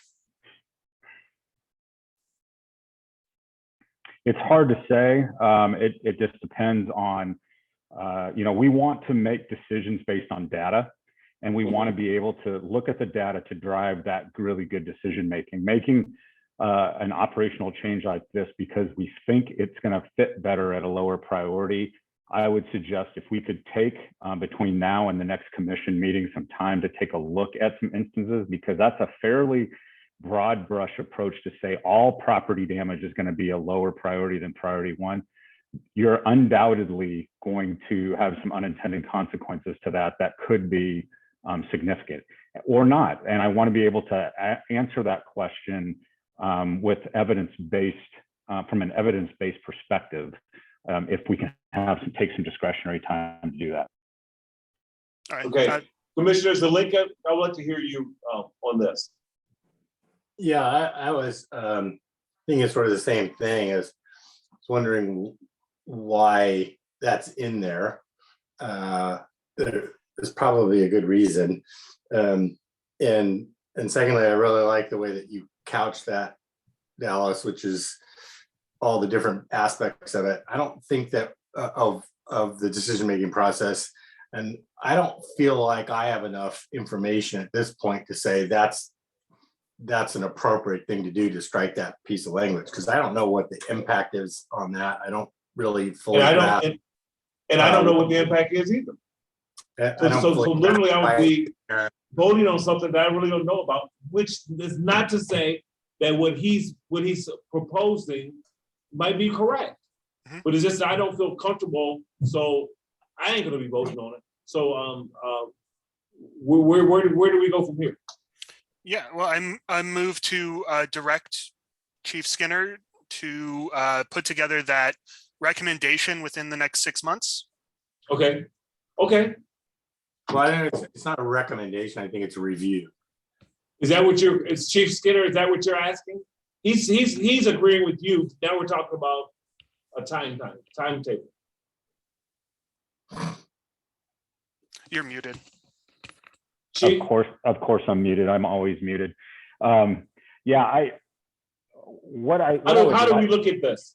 Yeah, what I'd like to do is I would like to take Sean's the spirit of what he's trying to accomplish. Correct. and to try and bring back some analysis around whether or not that is, if we're able to do that, and if so, what are the outcomes, so this commission can have a really good understanding about if we have some policy changes that we need to make, that we're all on the same sheet of music about the outcomes that Correct. we might see. Correct. Yeah, so it's more like an investigation or review of the policy on this particular topic. Commissioner V?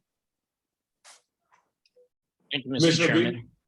Yes, hi, thank you. My question is this policy on these priorities, are they just for, police priority calls, or is this also used for fire and medics? Because the reason I ask that is if you are, if this is a policy that actually affects, fire as well, fire don't just go and save kittens off the tree. They don't just go and pull somebody out of the car, but they also go and put out fires on, businesses, properties. And that's why I'm guessing that's why priority one encompass, not this is just police, and that's why I asked it earlier. Just police, am I right? Okay, all right.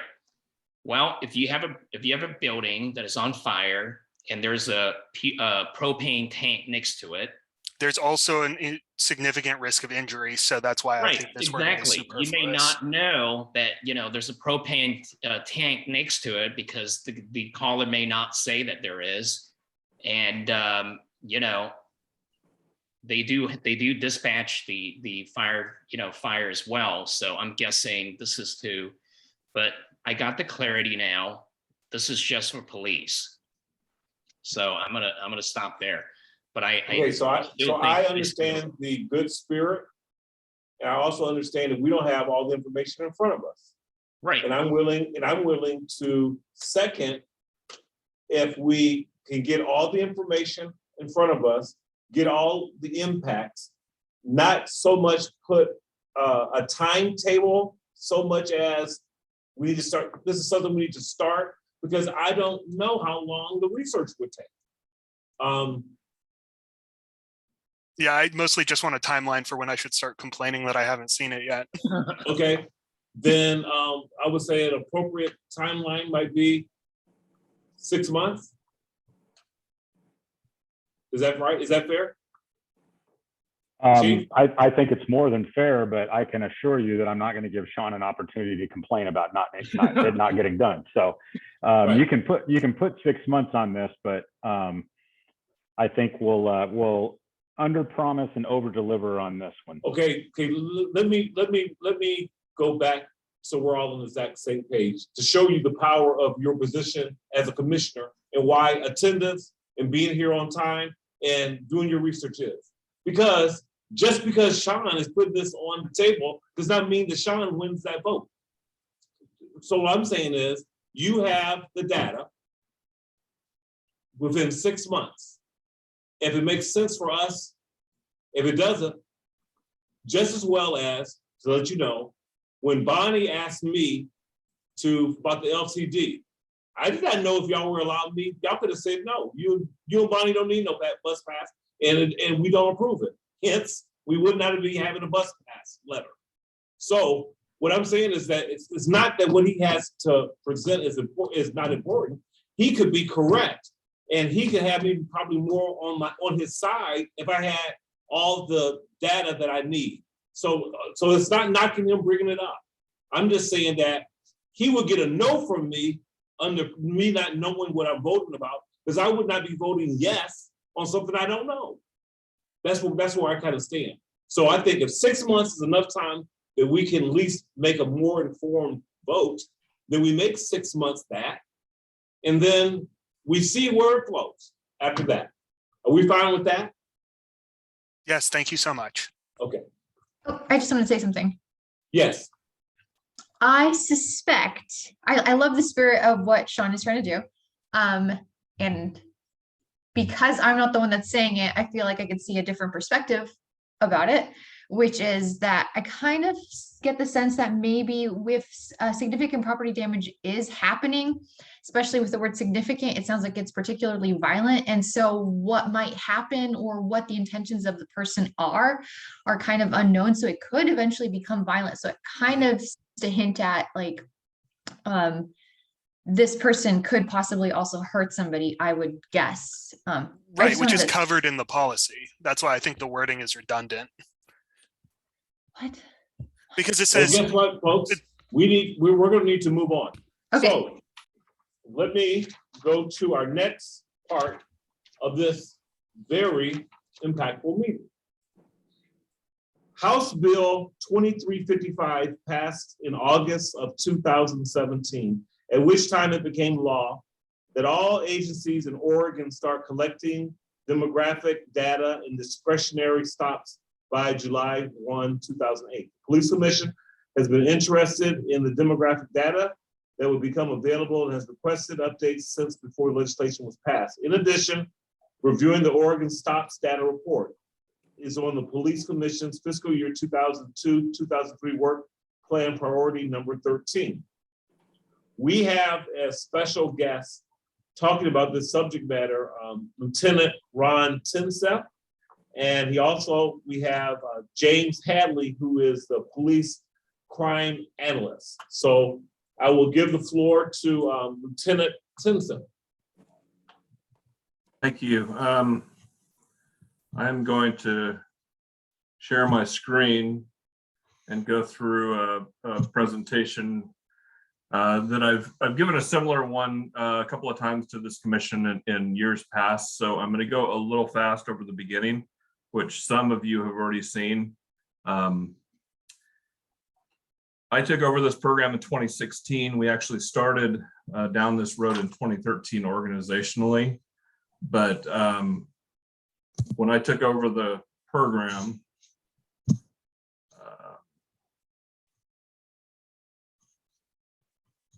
there we go.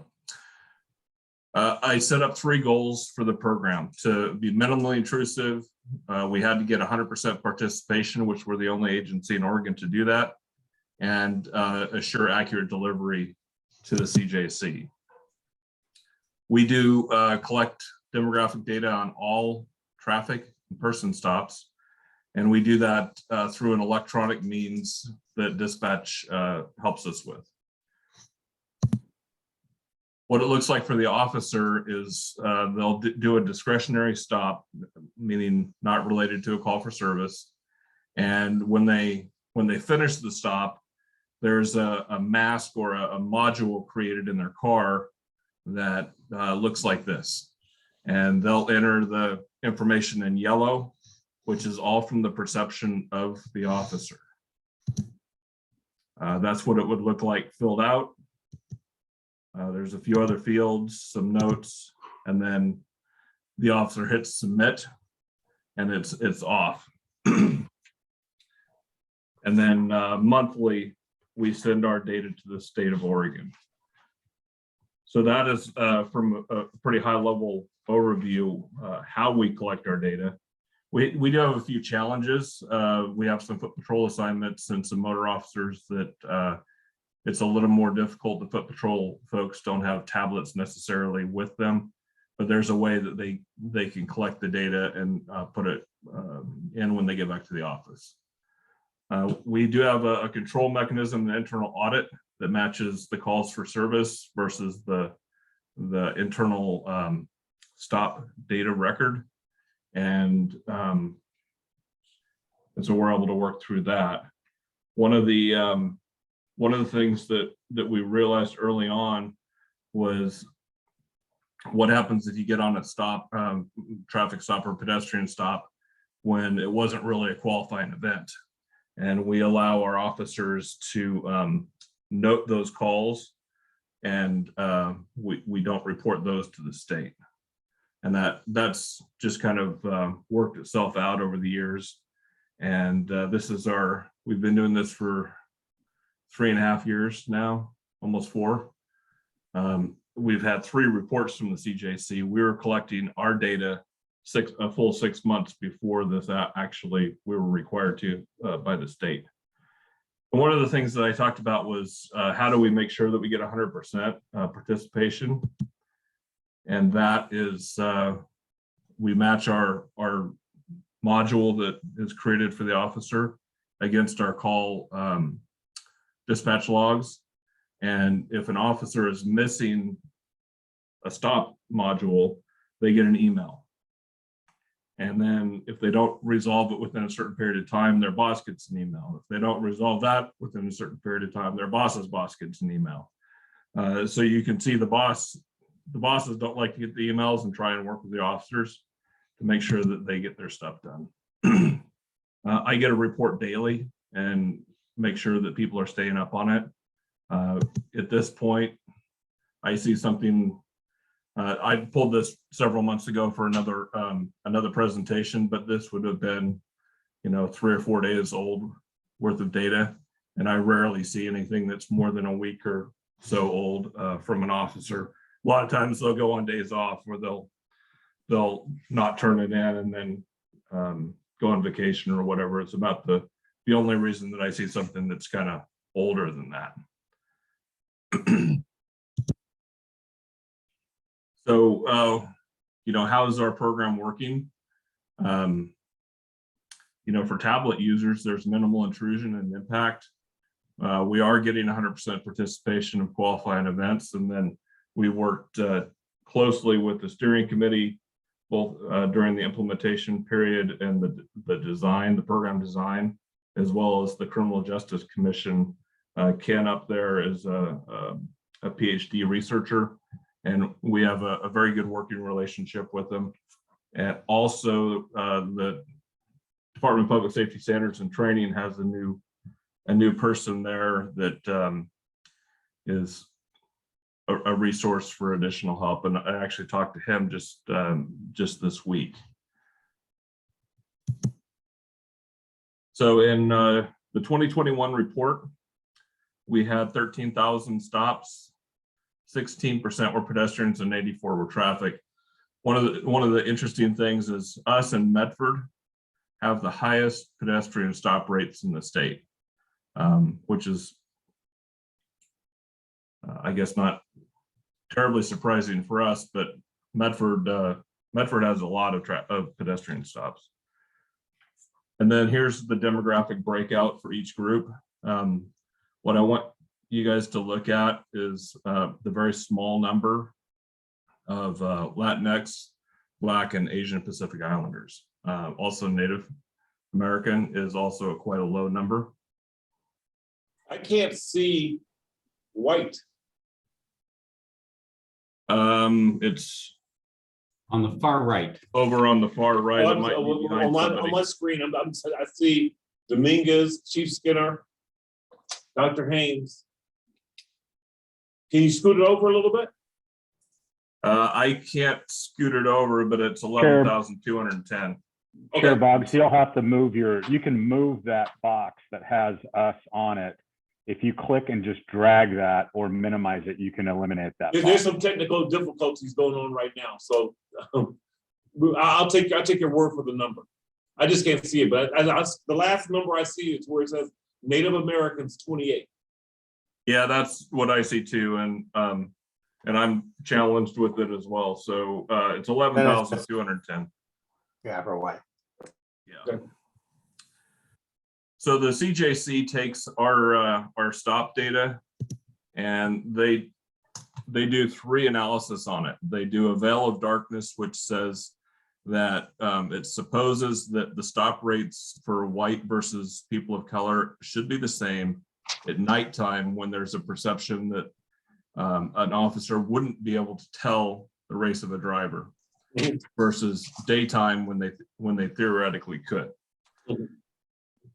There's also a predicted disposition analysis, and then a KPT hit rate, which talks about searches and things of that nature. Again, all of the analysis the CJC does is keeps everything the same except compares race. And last year and this year, we had a slight elevation in our citation rate for the Latinx population. It was slightly over what was predicted that we should have. And I'll actually get to that in a little bit more detail. The veil of darkness, again, we've got no disparity noted there. This is the actual data off the table. This is the predicted disposition analysis. It should be noted that 9 of the 12 tier 1 agencies had this same issue. And we talked with Ken last year on it, and he said, hey, it's a little high. Let's keep an eye on it and see what happens with it. And, you know, maybe we'll have to dig into that data a little bit later, but, you know, we're in year 2. I can't see it wasn't year 1. So we did just that. We did the actual report, the CJC report surmises that policy may be a driver on this, meaning that we tell our officers to cite people who are uninsured, who have no license or no insurance. So the question is a particular population have higher rates of those behaviors than others? And that was part of the conversation that I had with the Department of Public Safety Standards this last week, and a way to dig into that data a little bit more than what we've done so far. So there's more. Ron, can you take a question? I don't want you to go so far because Commissioner V has a question. Oh, yeah, sure. Thank you, Chairman. My question is, are these percentages based on the number of stops, or are these based on the population,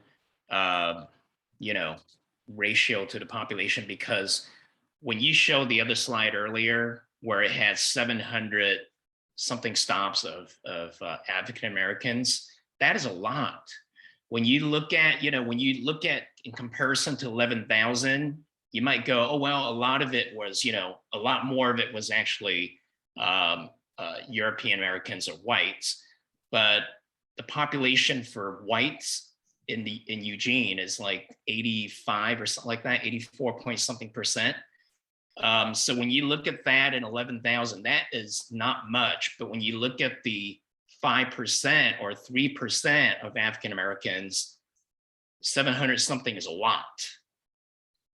It's pretty close to what that is percentage wise. I had that slide earlier that had the percentile. The CJC also estimates that about 91,000 people commute into Eugene for work every day. So it's not necessarily, it's the traffic or the motoring public that we have the stop rates on, not just people in Eugene. They live in Eugene. Yeah. So then for my clarification, for my clarification, what I'm seeing on this slide is 4 out of 10 stops were Latinx. No. No. No, this is a percentile of the 800 stops that were Latinx. Okay, thank you. Good question. You can continue. I think we're actually close to the end, and I know there will be a lot of questions on this. Yeah, so I was just going to finish up, and then we'll hit questions.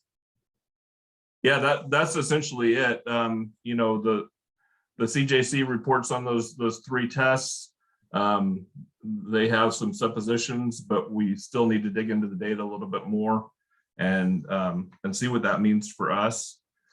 It should be noted that the Oregon State Police was the only police agency in Oregon to be referred to the Department of Public Safety Standards and Training for additional research on this. And we're kind of one of those things that, we're a little bit higher. Let's keep an eye on it and see what happens with it. But we're not into that corrective phase where we're so far out and there's no explanation for it other than some disparity. But it is worth keeping an eye on and doing some more research and seeing what we can figure out. Could you go back Mogart? Yeah, could you go back 2 slides with the actual percentage popped out? So you'll have to go back to the share screen.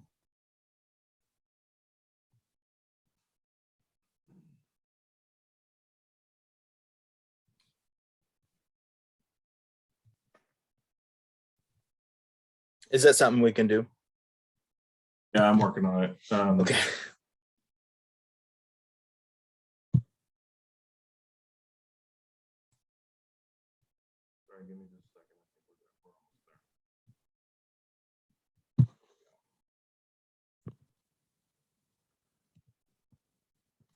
I'm sorry, Lieutenant.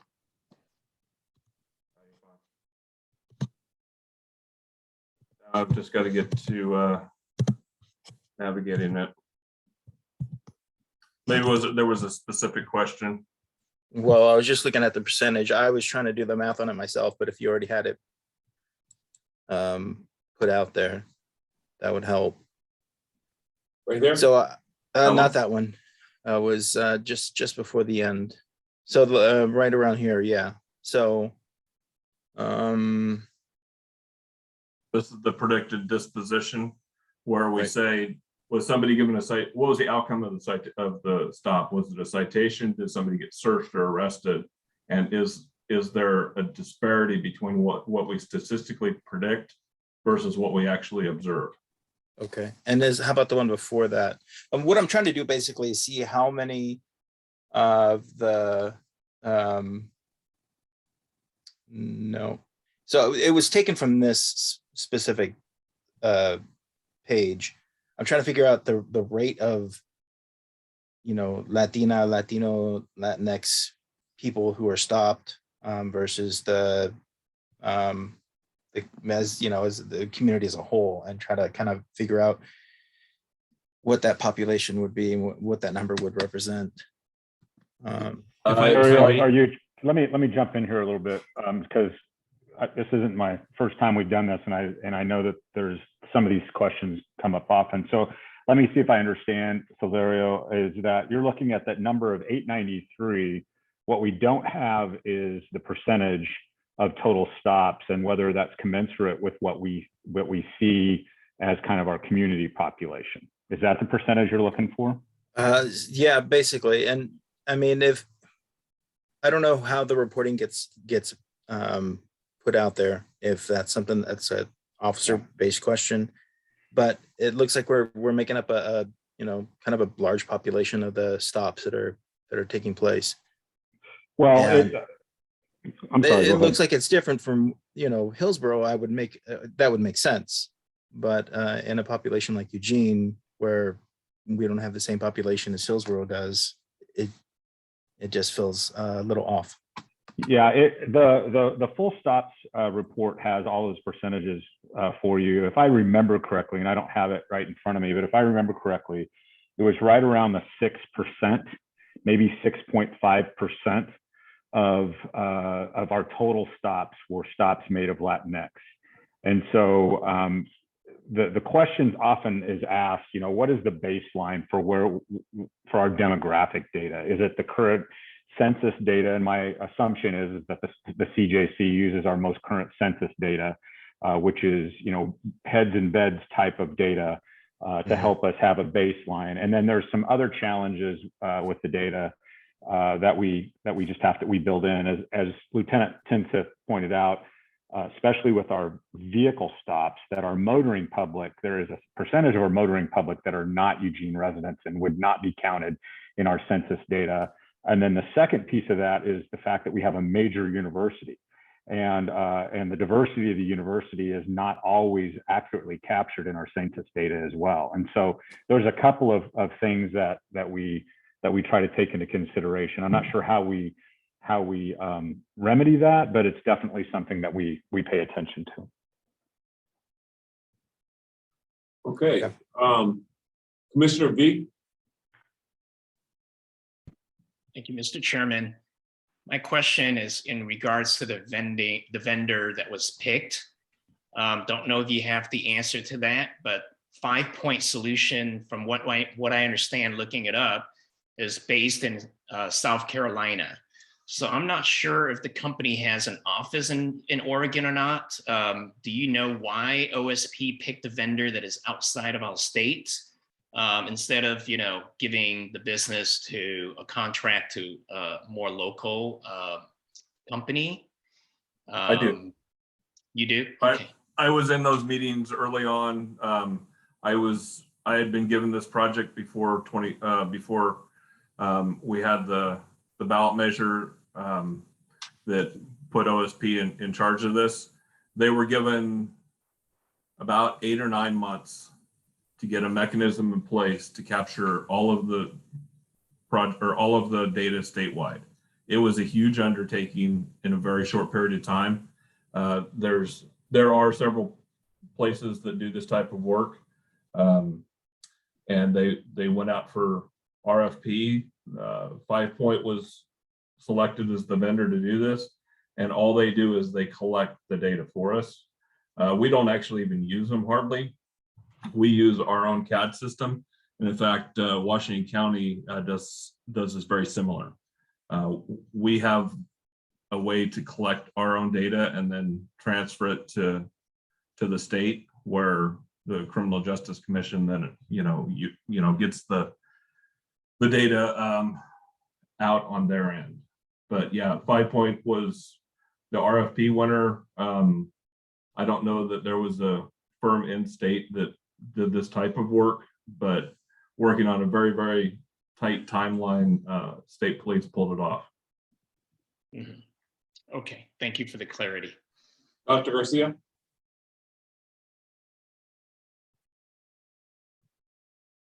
Oh yeah, sorry, I had my hand up earlier. I was gonna try and chime in on something else and I forgot that it was up.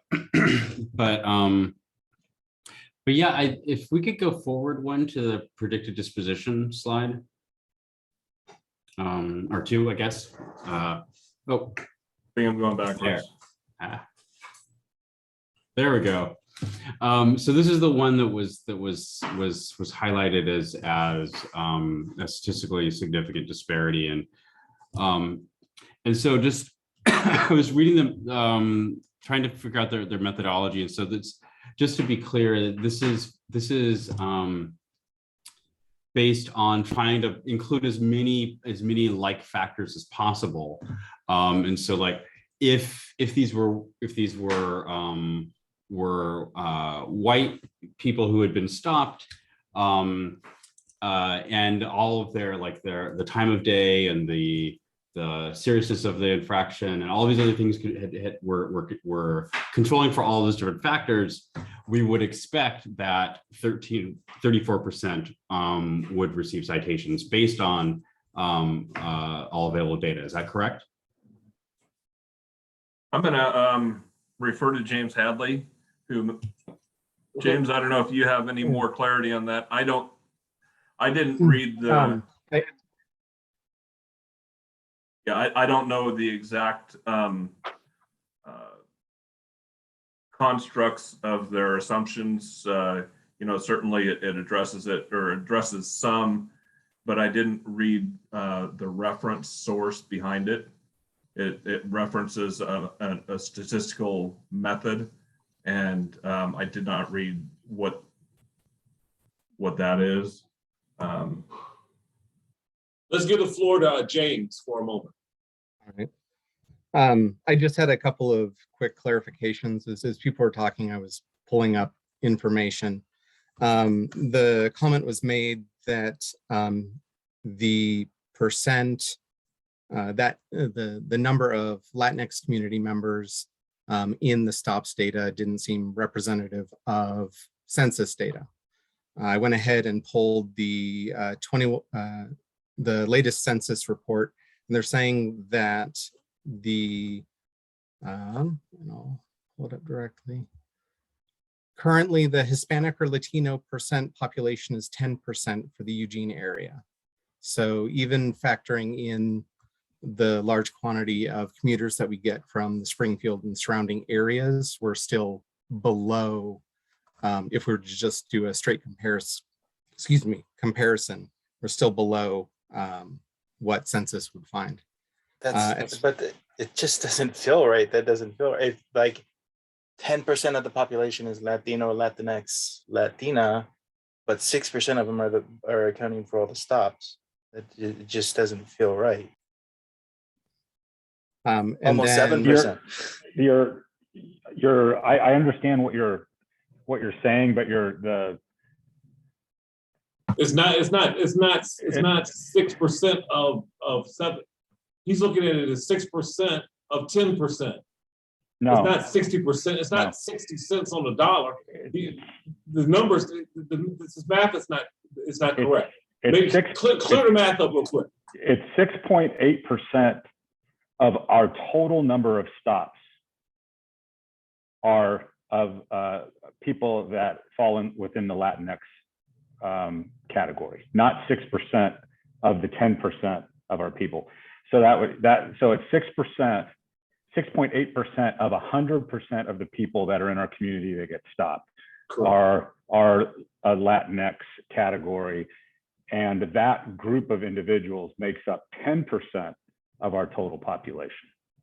No, and I understand that, and it just still doesn't. It just still doesn't feel right. All the different factors of, there could be several encounters with one particular person who's being pulled over or stopped. The number of different people that are commuting in, or like you said, the university factor. Yeah, it just still doesn't feel right. Well, what does that mean? What do you mean by that? Not right. It's over. No. What I'm saying is that's why we had this data. because you want to know that information. Yeah. This is what you want to know. Now, where we go from here is that's a whole nother conversation that we might not be able to do right now, but the one thing I want to know is what the numbers are now versus the numbers we look at the next report. So what I mean specifically, Counselor, is that it would be easy to start kind of figuring that maybe there's particular, demographics of people that we're keeping an eye out for when we're, have officers on patrol. I'm just gonna lay it out there. It feels like maybe there's some more education that needs to be done about, who are we stopping, who are we pulling over, and what are the reasons? What are the factors? Well, Silver, wouldn't you assume that if everything were equal, and there was no profiling and none of what you said was correct, that the percentage of stops made by EPD would be almost the same as the percentage of people who are in that ethnic group or demographic group? And in this case, it seems like if Latinx makes up 6.8% of the stops, but they're 10% of our population, they're underrepresented in that stops, in stops. Meaning that they're not being, there's not, I'd be really concerned if Latinx people were 18% and we only had 10% of the population was Latinx. Does that make sense? You can look at the Black number percent of stops. They're 2% of the population and 5% of our stops. That is really concerning. That's if I could just ask for a point of order, since I believe I asked a question and then several people have talked without me finishing. Right now, okay, come to order. Let's start with this. Commissioner Dr. Garcia, it is your floor.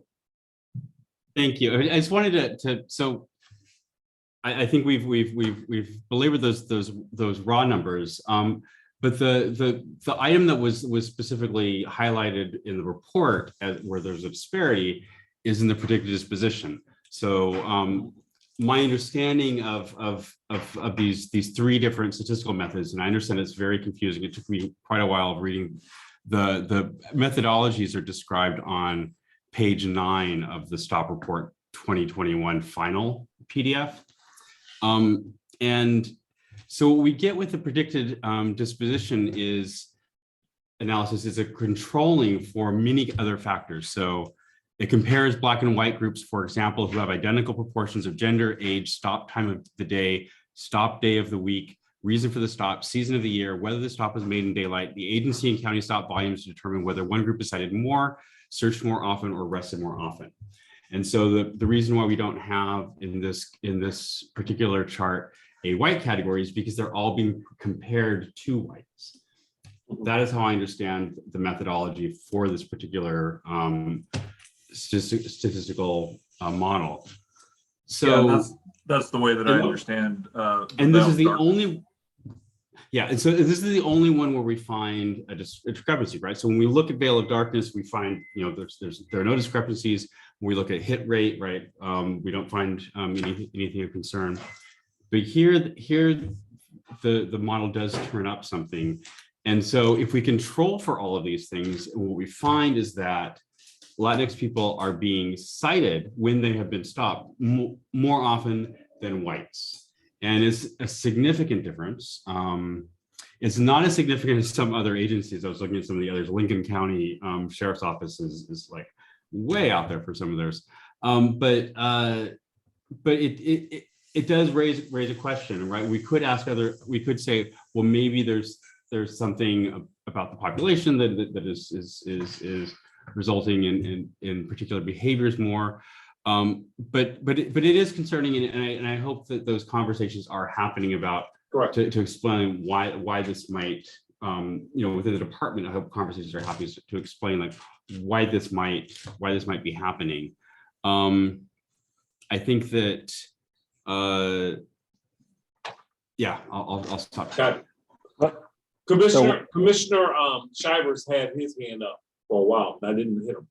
No, no worries. Yeah, I was just gonna call out the raw data where the 727 arrests of Black folks, where compared to their population, you know, if it was proportionate with population, it'd be 2 to 3%, and I find 5.5% concerning.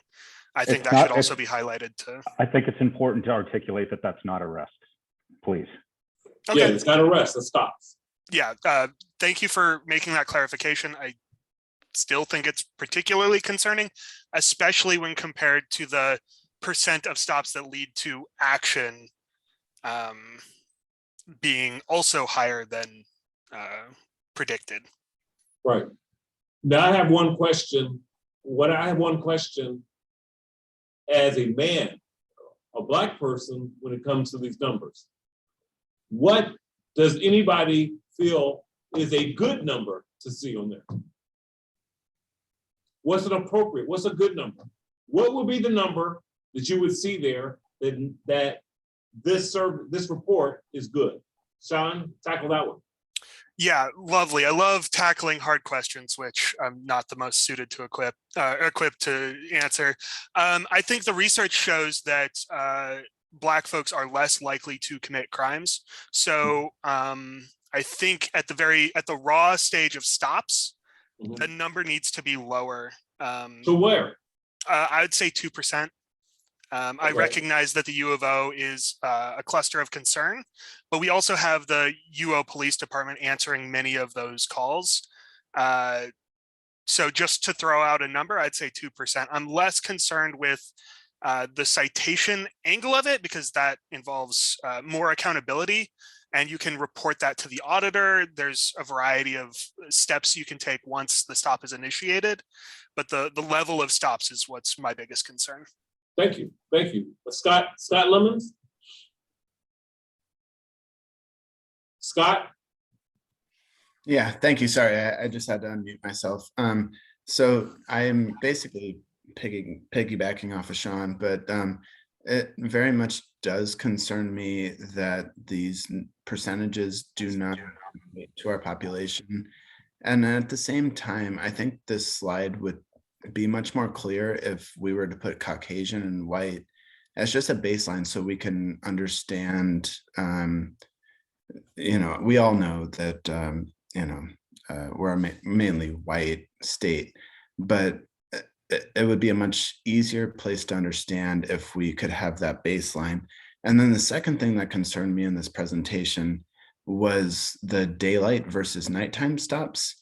I don't understand quite how officers, I mean, obviously daylight makes things a little more easier, but I mean, I can pick out people at the nighttime. So I just don't understand why there's that distinction. And then I have a third clarifying thing, but I'm going to table that till the end of this presentation. So. I can answer the nighttime because I was pretty adamant about getting that data tracked initially. So originally the data for stops at night was not collected because it was presumed that they couldn't see into the car.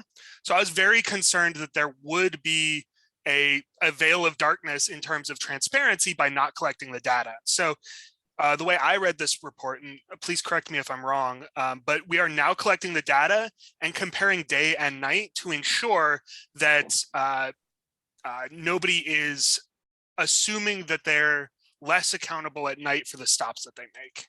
Gotcha. So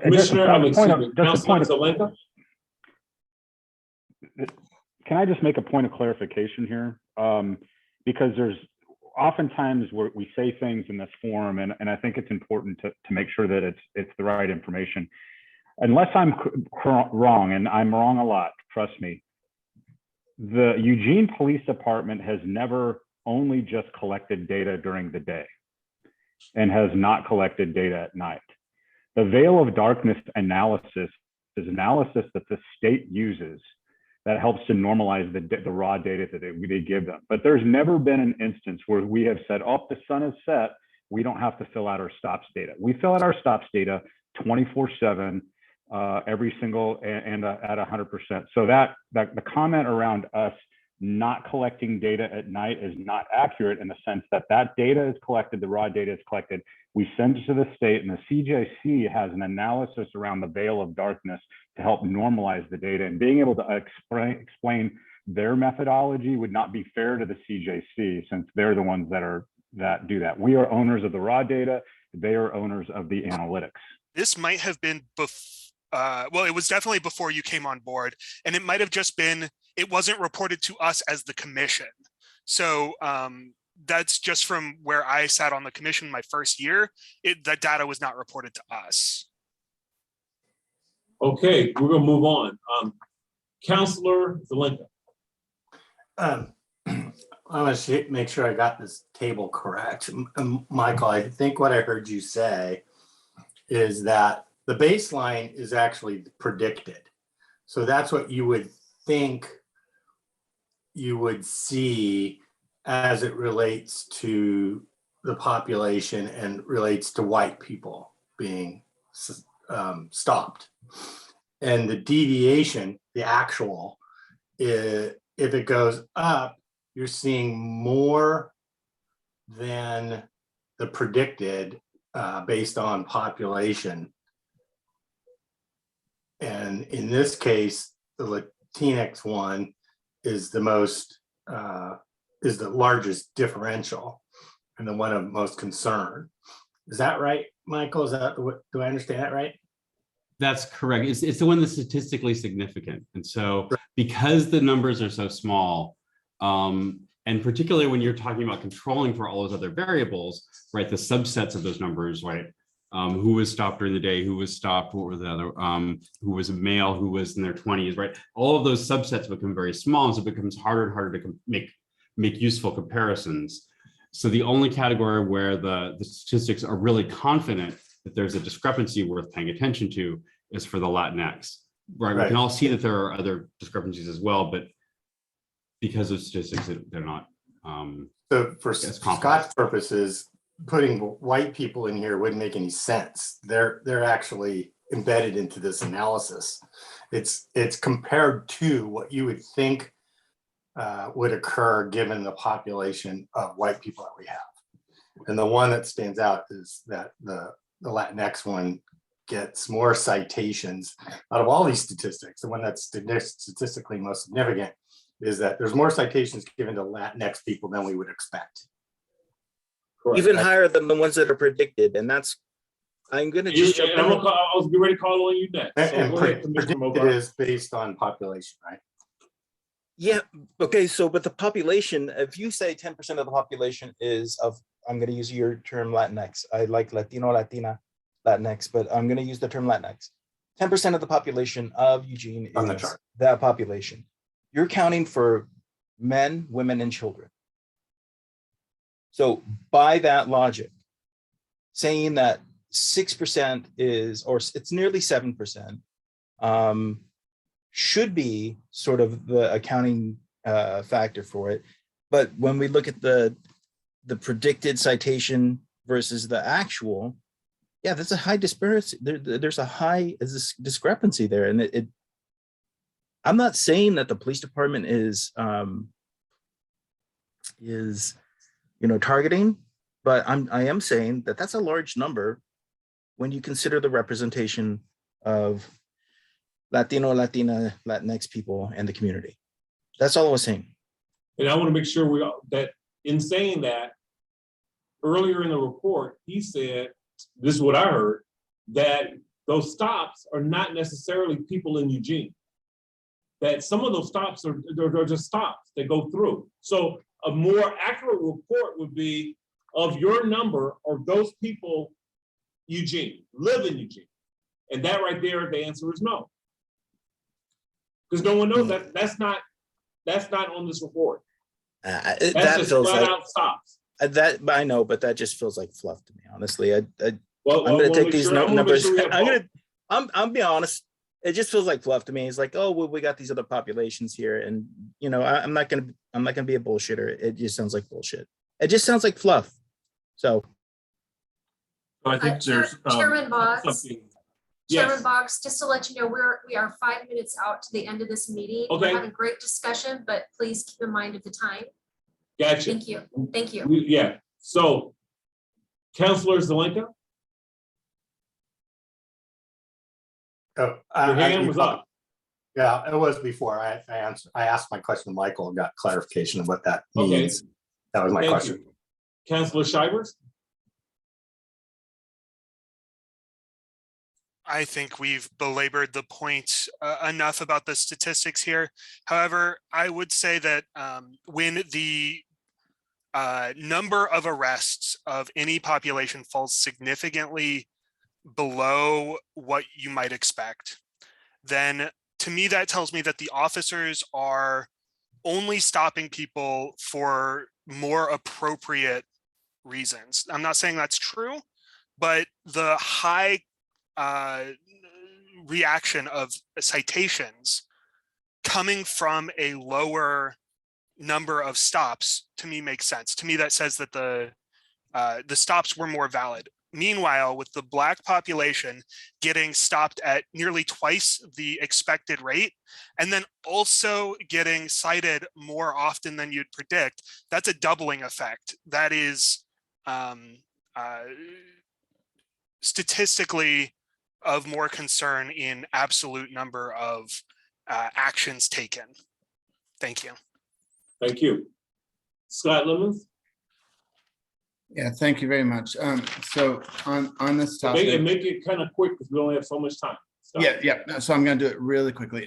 So I just wanted to point out, even stops are traumatic, and I think we should not be considering just arrests, but also stops.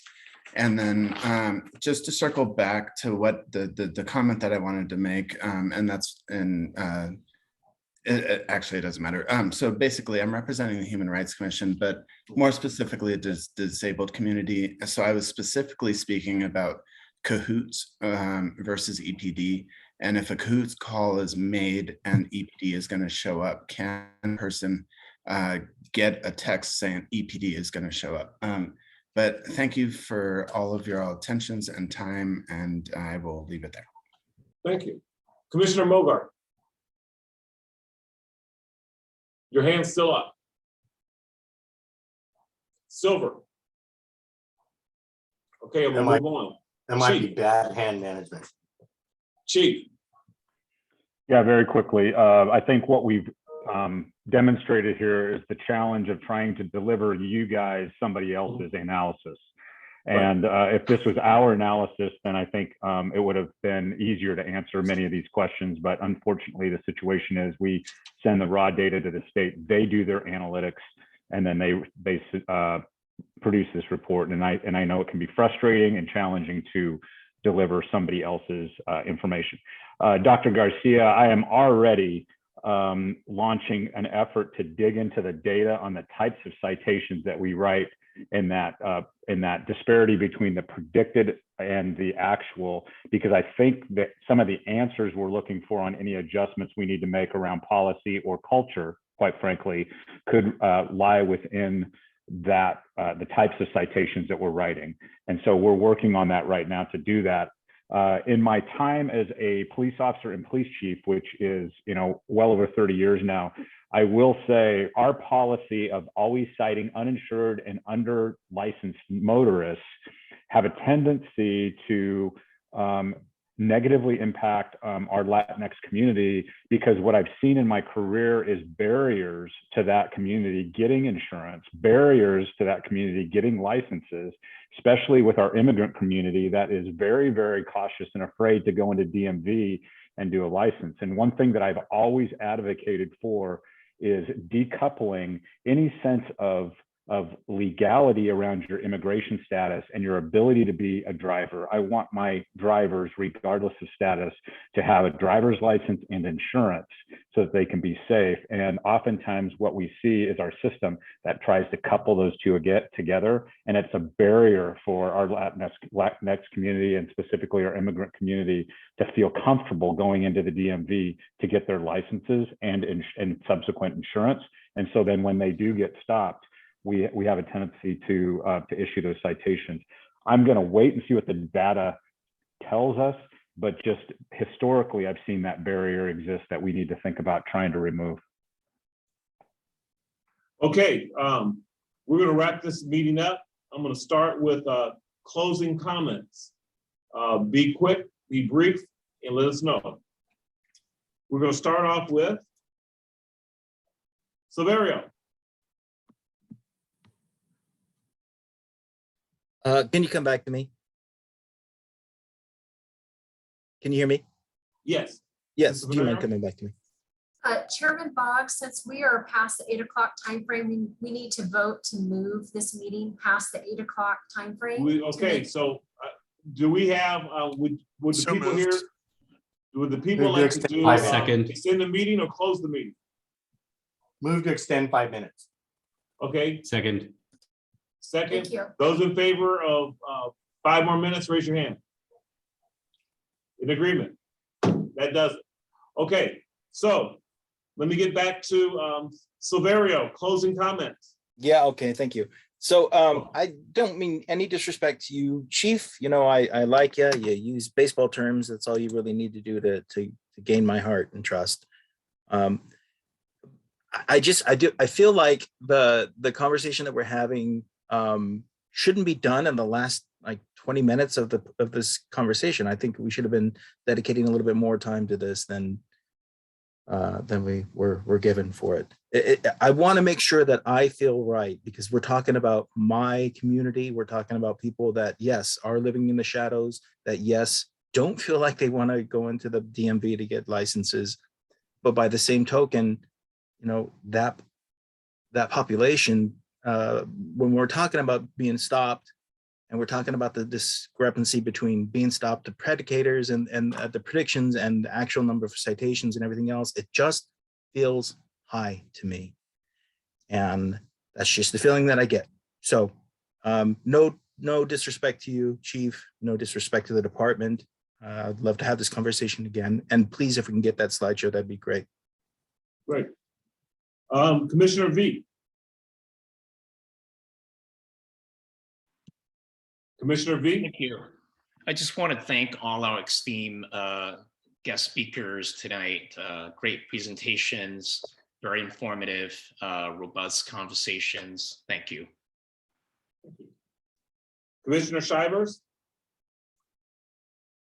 Yeah, I am super excited to dig into some of the call center policy stuff. I know it's behind a lot of doors for a lot of the public, so I think it's a perfect place for us to direct our gaze. Thank you.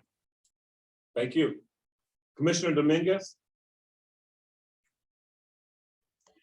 I will be, who do I email out the file that I created for outreach? I made a file, a script with Beatrice, and I think I need your approval to actually represent the community with that language.